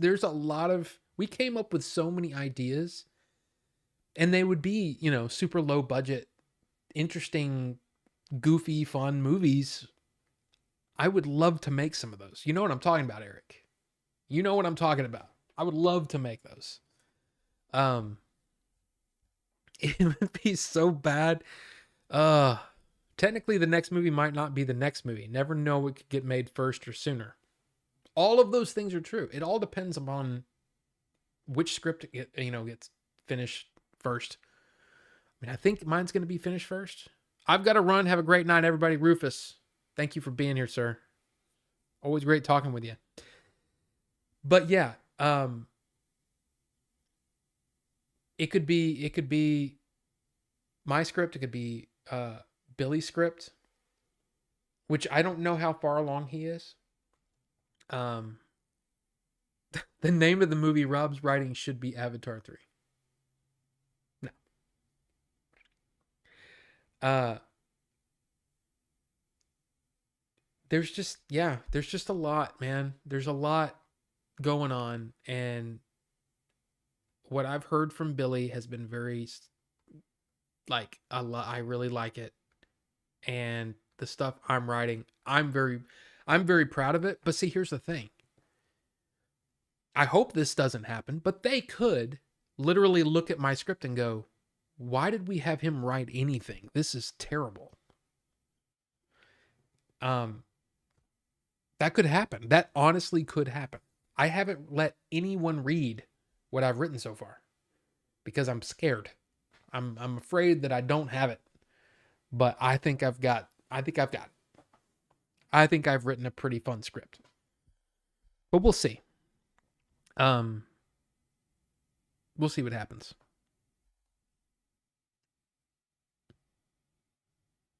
Wait, what is this?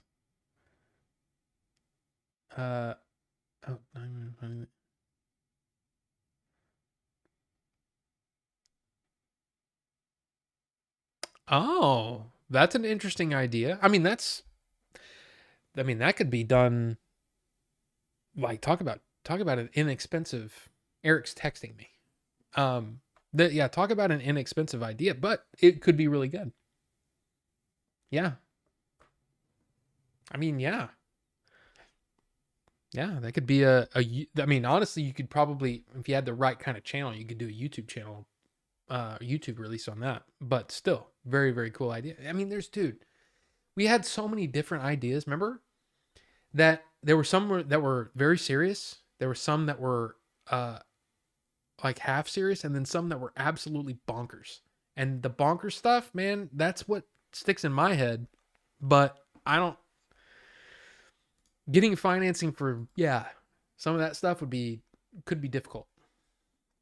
But anyway, just I don't want to pump it up that much. I just want to say we're working on it. There's some really fun things, I think. And we'll let you know how it goes. And hopefully the guys like it. You know, they look at it and they go, yeah, let's do that, or let's change that, you know. But we'll see. I wanted to bring this up because we've talked about this plenty of times, but from Forbes, this is from Forbes Australia.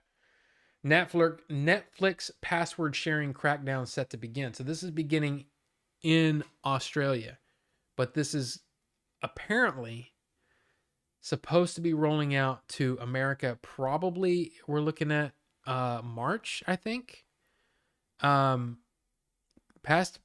crackdown starts in March. But the thing is it's never clear on when everything's going on. Because I look at that and I say, oh, it's starting in March. But that's for Netflix Australia. So that could be one of those situations where they don't do that. And then, you know, they'll start cracking down in specific countries, right? So the thing is, it's still up in the air. It's still probably going to happen. Right now, it says there is no news on how much the password sharing Netflix option will cost, but it is offered in some markets for $3. So, for example, if my dad wants to watch Netflix, he doesn't live with me, it'll be $3 for him to... Dude, bonus. I think that's a great option, and I think it's one of those things that's going to boost subscribers for Netflix because each one of those will count. So, who knows? I saw comments of people talking about that on Facebook. What do they mean when they say I'm paying for 4 screens? It's 4 screens simultaneously from the same IP address. So, for example, little Timmy's watching something on his Kindle. What do you call it? Kindle Fire. Then I'm watching something on the main TV. The wife's watching something on her computer, and then whatever. It's not literally 4 screens no matter where it's located. It's 4 screens within the same IP address. And that's what it is. It's what it's always meant to be. They just never wanted to crack down on it because they knew it was a popular thing. Netflix password sharing was a thing. But now they get to the point where, okay, we actually kind of need these people to start paying because this doesn't make sense that we're losing this much money, from these people basically scumming. You know what I mean? There's people that are, not paying for Netflix, and yet they're using up a lot of our bandwidth, So to me, it makes perfect sense that they'd want to do something. So, I saw comments of people talking about oh, yeah. Oh, okay, that's weird. Why is that? Why is that weird? I don't think that's weird at all. How much is Netflix, the expensive one? I think, oh my God. Netflix tiers, plans, and pricing. There you go. Basic with ads $6.99. Basic $9.99. This is American prices, of course. Standard $15.49. Premium $19.99. But look at this. Basic with ads. Or say basic. Watching HD. That's 720p. That's 720p, guys. So for $9.99 a month. Now, if you're watching on a phone and that's it, yeah. Standard full HD is $15.49. That's what I look at. Ultra HD is $19.99. There hasn't been enough 4K content on Netflix for me to, be the reason why I would pay $19.99. I think I pay $20 to $25 a month. Yeah. And see, the more, of course, the more you pay, the more supported devices, right? So yeah. Watch on 1 supported device at a time, watch on 2 supported devices at a time, watch on 4 supported devices at a time. So for example, my wife can watch Netflix and I can watch Netflix at the same time. There's only 2 of us. We have no kids. Makes perfect sense for us. We don't need 4K. There you go. And the only reason I don't have the 4K is because there hasn't been enough 4K programming on Netflix to make it worth it. Now, of course, Stranger Things, a lot of the newer content is in 4K, but it's been fine. I've been completely fine with it.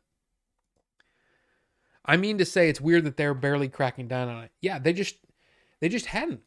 And it's because Netflix was always number 1. But when they started slipping, down the rankings, it makes sense, right? There's these people out there that are using your service and they're not paying for it. It just doesn't make sense for them to not do that. You know what I mean? So, I don't think we've really seen anything on any streaming service in 4K besides 1 or 2 movies on Prime, and I don't even remember which ones they were. Yeah, Prime got some 4K content on there. Of course, Disney Plus, almost everything. If it's available in 4K, it's in 4K. And it looks really, really good in 4K.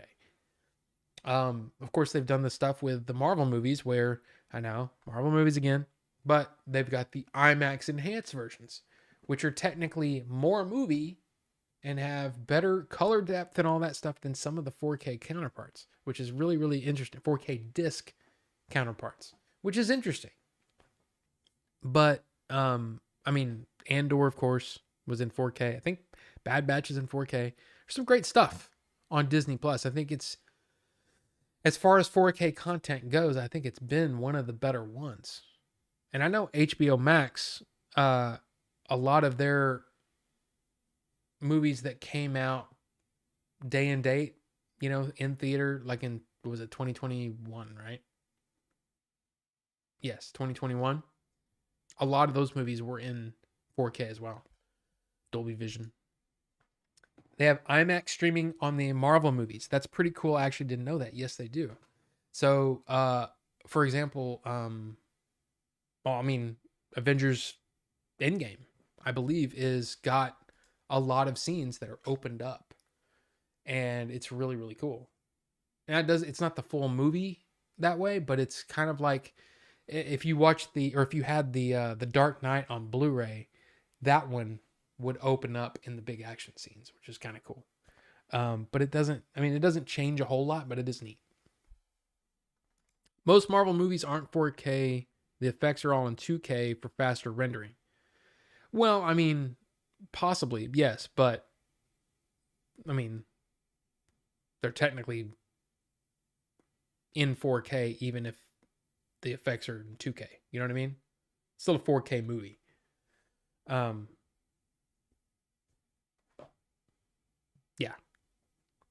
Netflix better not crack down too hard. Plenty of competition out there. True, but again, if you can, for example, if I don't know everybody's situation. We don't share our passwords with anyone. And it's because my dad's had to change his passwords for some other things multiple times. I don't trust him with my password. I'm just being honest. I don't trust him for that.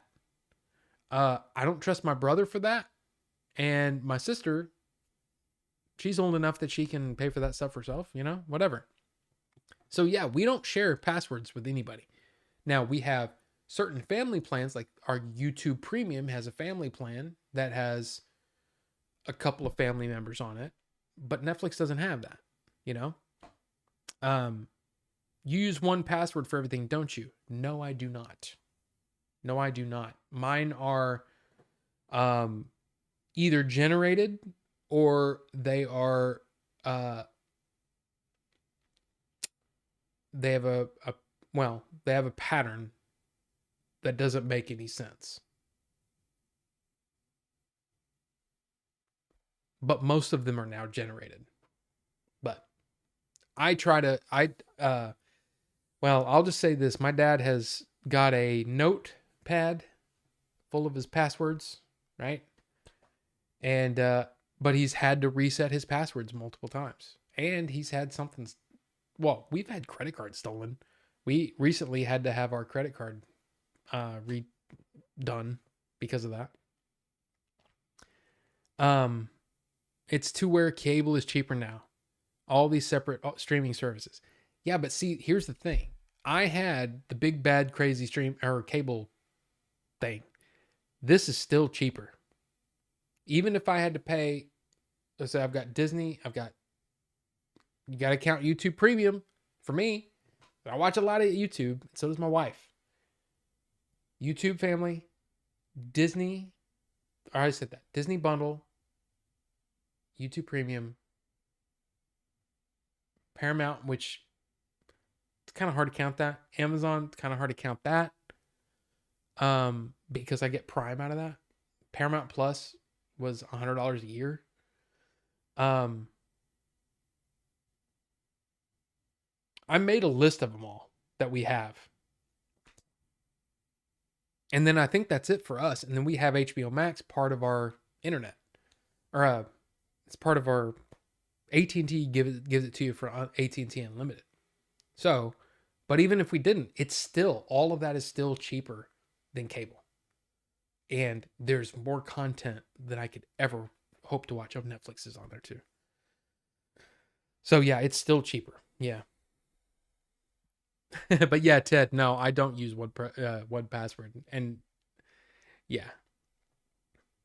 At first I thought you were talking about the program 1Password, which I don't. But let's talk about the Academy Awards really quick. I just want to highlight a couple of these. I don't want to go through everything because wow. But like this one, I have no idea what movie this is. No idea. Of course, I've heard of Austin Butler. I've heard of Elvis. Of course, Colin Farrell. Of course, Brendan Fraser with The Whale. I don't know what After Sun is, and I know Bill Nye is, and I've heard of the movie Living, but I didn't hear anything about it. So, here I kind of have to think it's going to be Brendan Fraser, right? I just kind of think it's going to be, but I don't know. Actor in a supporting role, Brendan Gleeson, Brian Tyree Henry, Judd Hirsch, Barry Keoghan, and Ki Hui Kwan. I found out today it's actually pronounced Ki Hui Kwan. Ki Hui Kwan. That's how you say it. The reason I know that is because I saw an interview with him and he said his own name. And I'm like, oh my God, I've been saying your name wrong all this time. Of course, this is who I want to win. And I think that's who's going to win. I just think he's going to win. Now, I also think that Judd Hirsch has a chance. I haven't seen The Fabelmans yet. But unfortunately, because you have two actors from the same movie, usually they cancel each other out. Who knows? But I really want Ki Hui Kwan to win. Just because I love the guy. I seriously have loved him ever since I was a kid. I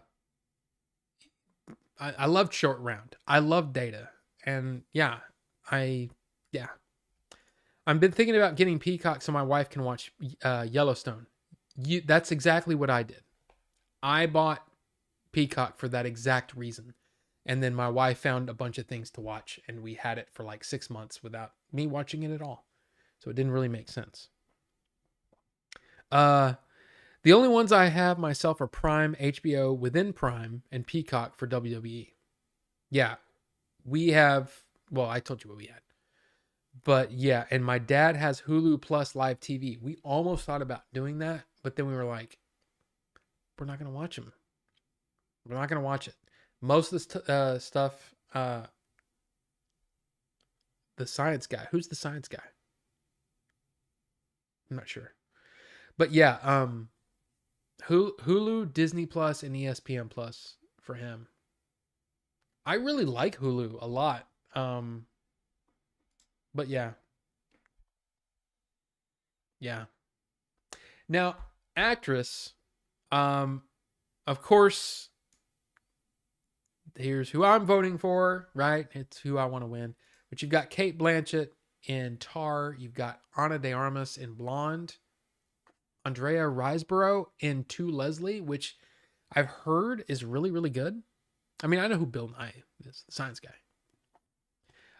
And Michelle Williams in The Fabelmans. I haven't seen anything except for Everything Everywhere All at Once. So, of course, that's who I think. But it's also pointed out today that Ana de Armas is also nominated for Best Actress or Worst Actress in the Razzies for the same performance. Don't know who's right. Now, Colin Farrell, in his acceptance at the Golden Globe, said that he was blown away by her performance in Blonde. So maybe it is good. I don't know. I heard it was not good. I heard it wasn't for me, basically. And then actress in a supporting role, Angela Bassett in Wakanda Forever, Hong Chow in The Whale, Carrie Condon in The Banshees of Inisherin, which again, I loved, and I think she was amazing. Jamie Lee Curtis, Everything Everywhere. Stephanie Hsu, Everything Everywhere. Now, once again, you have two actors nominated in the same category, the same movie, you probably get canceled out. Most people have been saying that Angela Bassett is going to win this one, like hands down. All I know is I recently watched Strange Days on HBO Max and fell in love with Angela Bassett all over again because she's amazing. She's amazing, amazing, amazing in that movie. Animated feature film, can't talk about it because I haven't seen any of these. Cinematography, I haven't seen any of these. All Quiet on the Western Front is gotten a lot of nominations. It is on Netflix right now. I really still want to see it, but I want to see the original first. And unfortunately, I have to wait for my wife. So it may be a while before I see that one. Costume design, everything everywhere. I mean, it's the only thing I've seen. I haven't seen Wakanda Forever yet. I haven't seen Babylon yet. I want to see both of those. I heard Babylon is batshit crazy. Directing, who knows? I've seen the top two. I mean, I would hope that the Daniels win, but I don't know. Who knows? I mean, of course, I love Steven Spielberg too. I love Steven Spielberg. Documentaries, don't know. I haven't seen them.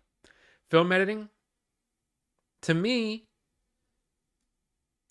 and the reason I say that is because there was a lot of footage. A lot of footage. It's interesting that it wasn't nominated for Best Cinematography, but apparently a lot of the camera, or the rolling cameras in the cockpits, they were controlled by the actors. So maybe that's why. But film editing, I mean, I would think this one or this one. Myself. International feature film, probably going to be this one. Why? Because it's also nominated for Best Picture. It's the only movie in this list that's also nominated for Best Picture. So you would think, right? Makeup and hairstyling. I mean, who knows? I don't know. Music, original score, I haven't seen them all. I haven't seen any of them. Well, I've seen Banshees. Music, original song. Of course, there's this that I'm just excited about. I want RRR to win, just so more people give it a shot and watch it. I mean, who knows? And then here's your Best Picture nominations. All Quiet on the Western Front, Avatar: The Way of Water, Banshees of Inisherin, Elvis, Everything Everywhere All at Once, The Fabelmans, Tar, Top Gun Maverick, Triangle of Sadness, and Women Talking. Who knows? Let me see if there's anything else in here that... Because honestly, the thing is, the Best Picture stuff doesn't matter, man. None of it matters. Most of these awards just don't matter. But it's interesting to look at the actors. And the reason I say that is because those actors now have that, for the ones who've never been nominated before, their career profile goes up. So you're going to see them in more stuff. Ke Huy Quan, of course, he's going to be in a Marvel show. I think. Marvel movie or show. That was announced a while back. So I'm very excited for him. Keeping in the Disney family, which would be kind of interesting. So did you know that there's a Harrison Ford and Jason Segel show coming out on Apple TV Plus this Friday? I didn't. But short films. Here's a Sound. I mean, who knows, man? These are some of those where it's like a lot of them, like you could give it to any of them and I'd probably go, yeah, yeah. Visual effects. I mean, whole worlds created. It's kind of like, I don't know. Of course, writing. And this is, I had to really think about this one. So Rian Johnson is for adapted screenplay. And I'm like, why is it adapted? It's not based on anything. Yeah, it is. It's a sequel. So technically, it's adapted from his own screenplay, which is, right? It's not based on anything, except it's a sequel to the previous movie. Anyway. And then writing original screenplay, you got Triangle of Sadness down there. It's trying to get cut off at the bottom. But look, it's... We can sit here all day long and say, oh, yeah, we're rooting for this movie or whatever, but it honestly doesn't matter. What matters is that they were nominated. What matters is that their profiles go up. And what matters is we're going to be seeing more of these actors. And I think that's cool. I'm really excited for Ke Huy Quan. Because he just... And Brendan Fraser, you know? I like Brendan Fraser. I've always liked him as an actor. I mean, look, he's cheesy in the Mummy movies, but he's the good amount of cheesy. He's the great amount of cheesy. You know what I mean? So we'll see. We'll see what happens. You hope Brendan beats Colin Farrell? And Babylon, I don't care if people say that Babylon is bad. I still want to see it because I really like uh yeah, I want to see The Whale too. I hear it's really depressing.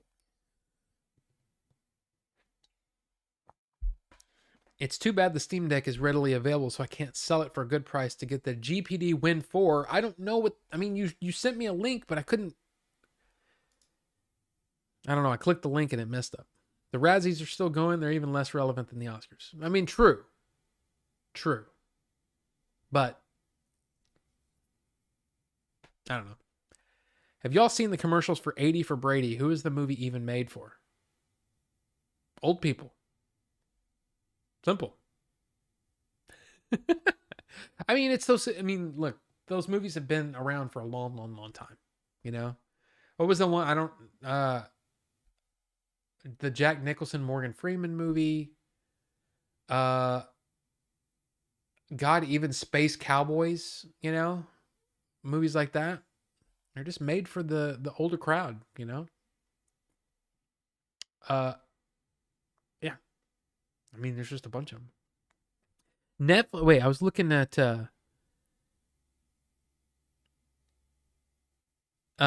Netflix, Prime, Hulu, Peacock, Paramount Plus, HBO Max, Acorn, BritBox. But me, my sister, and niece all share passwords. Yeah, see, we don't have enough people that we trust for that, so we can't do that.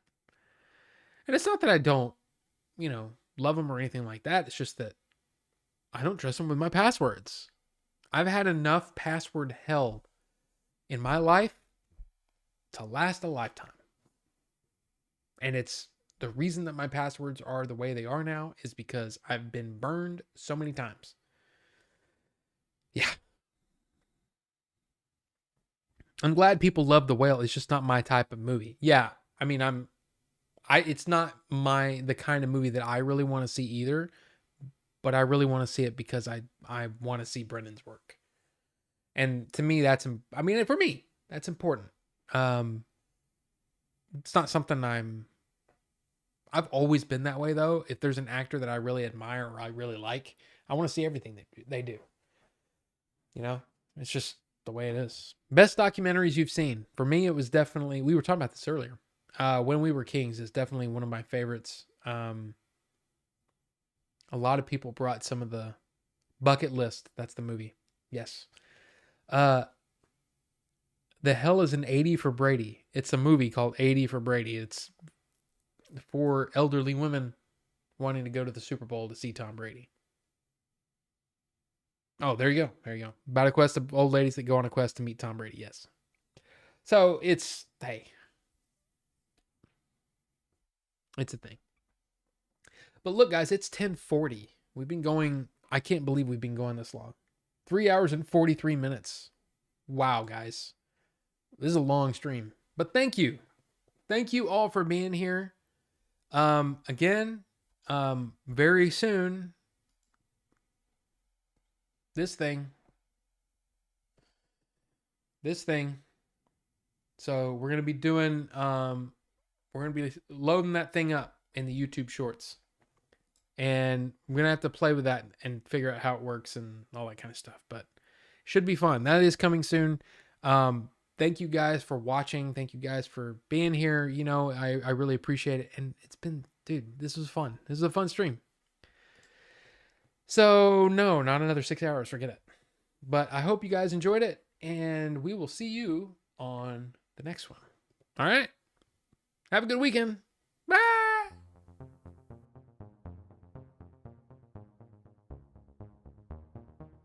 And week, of course. Not just the weekend.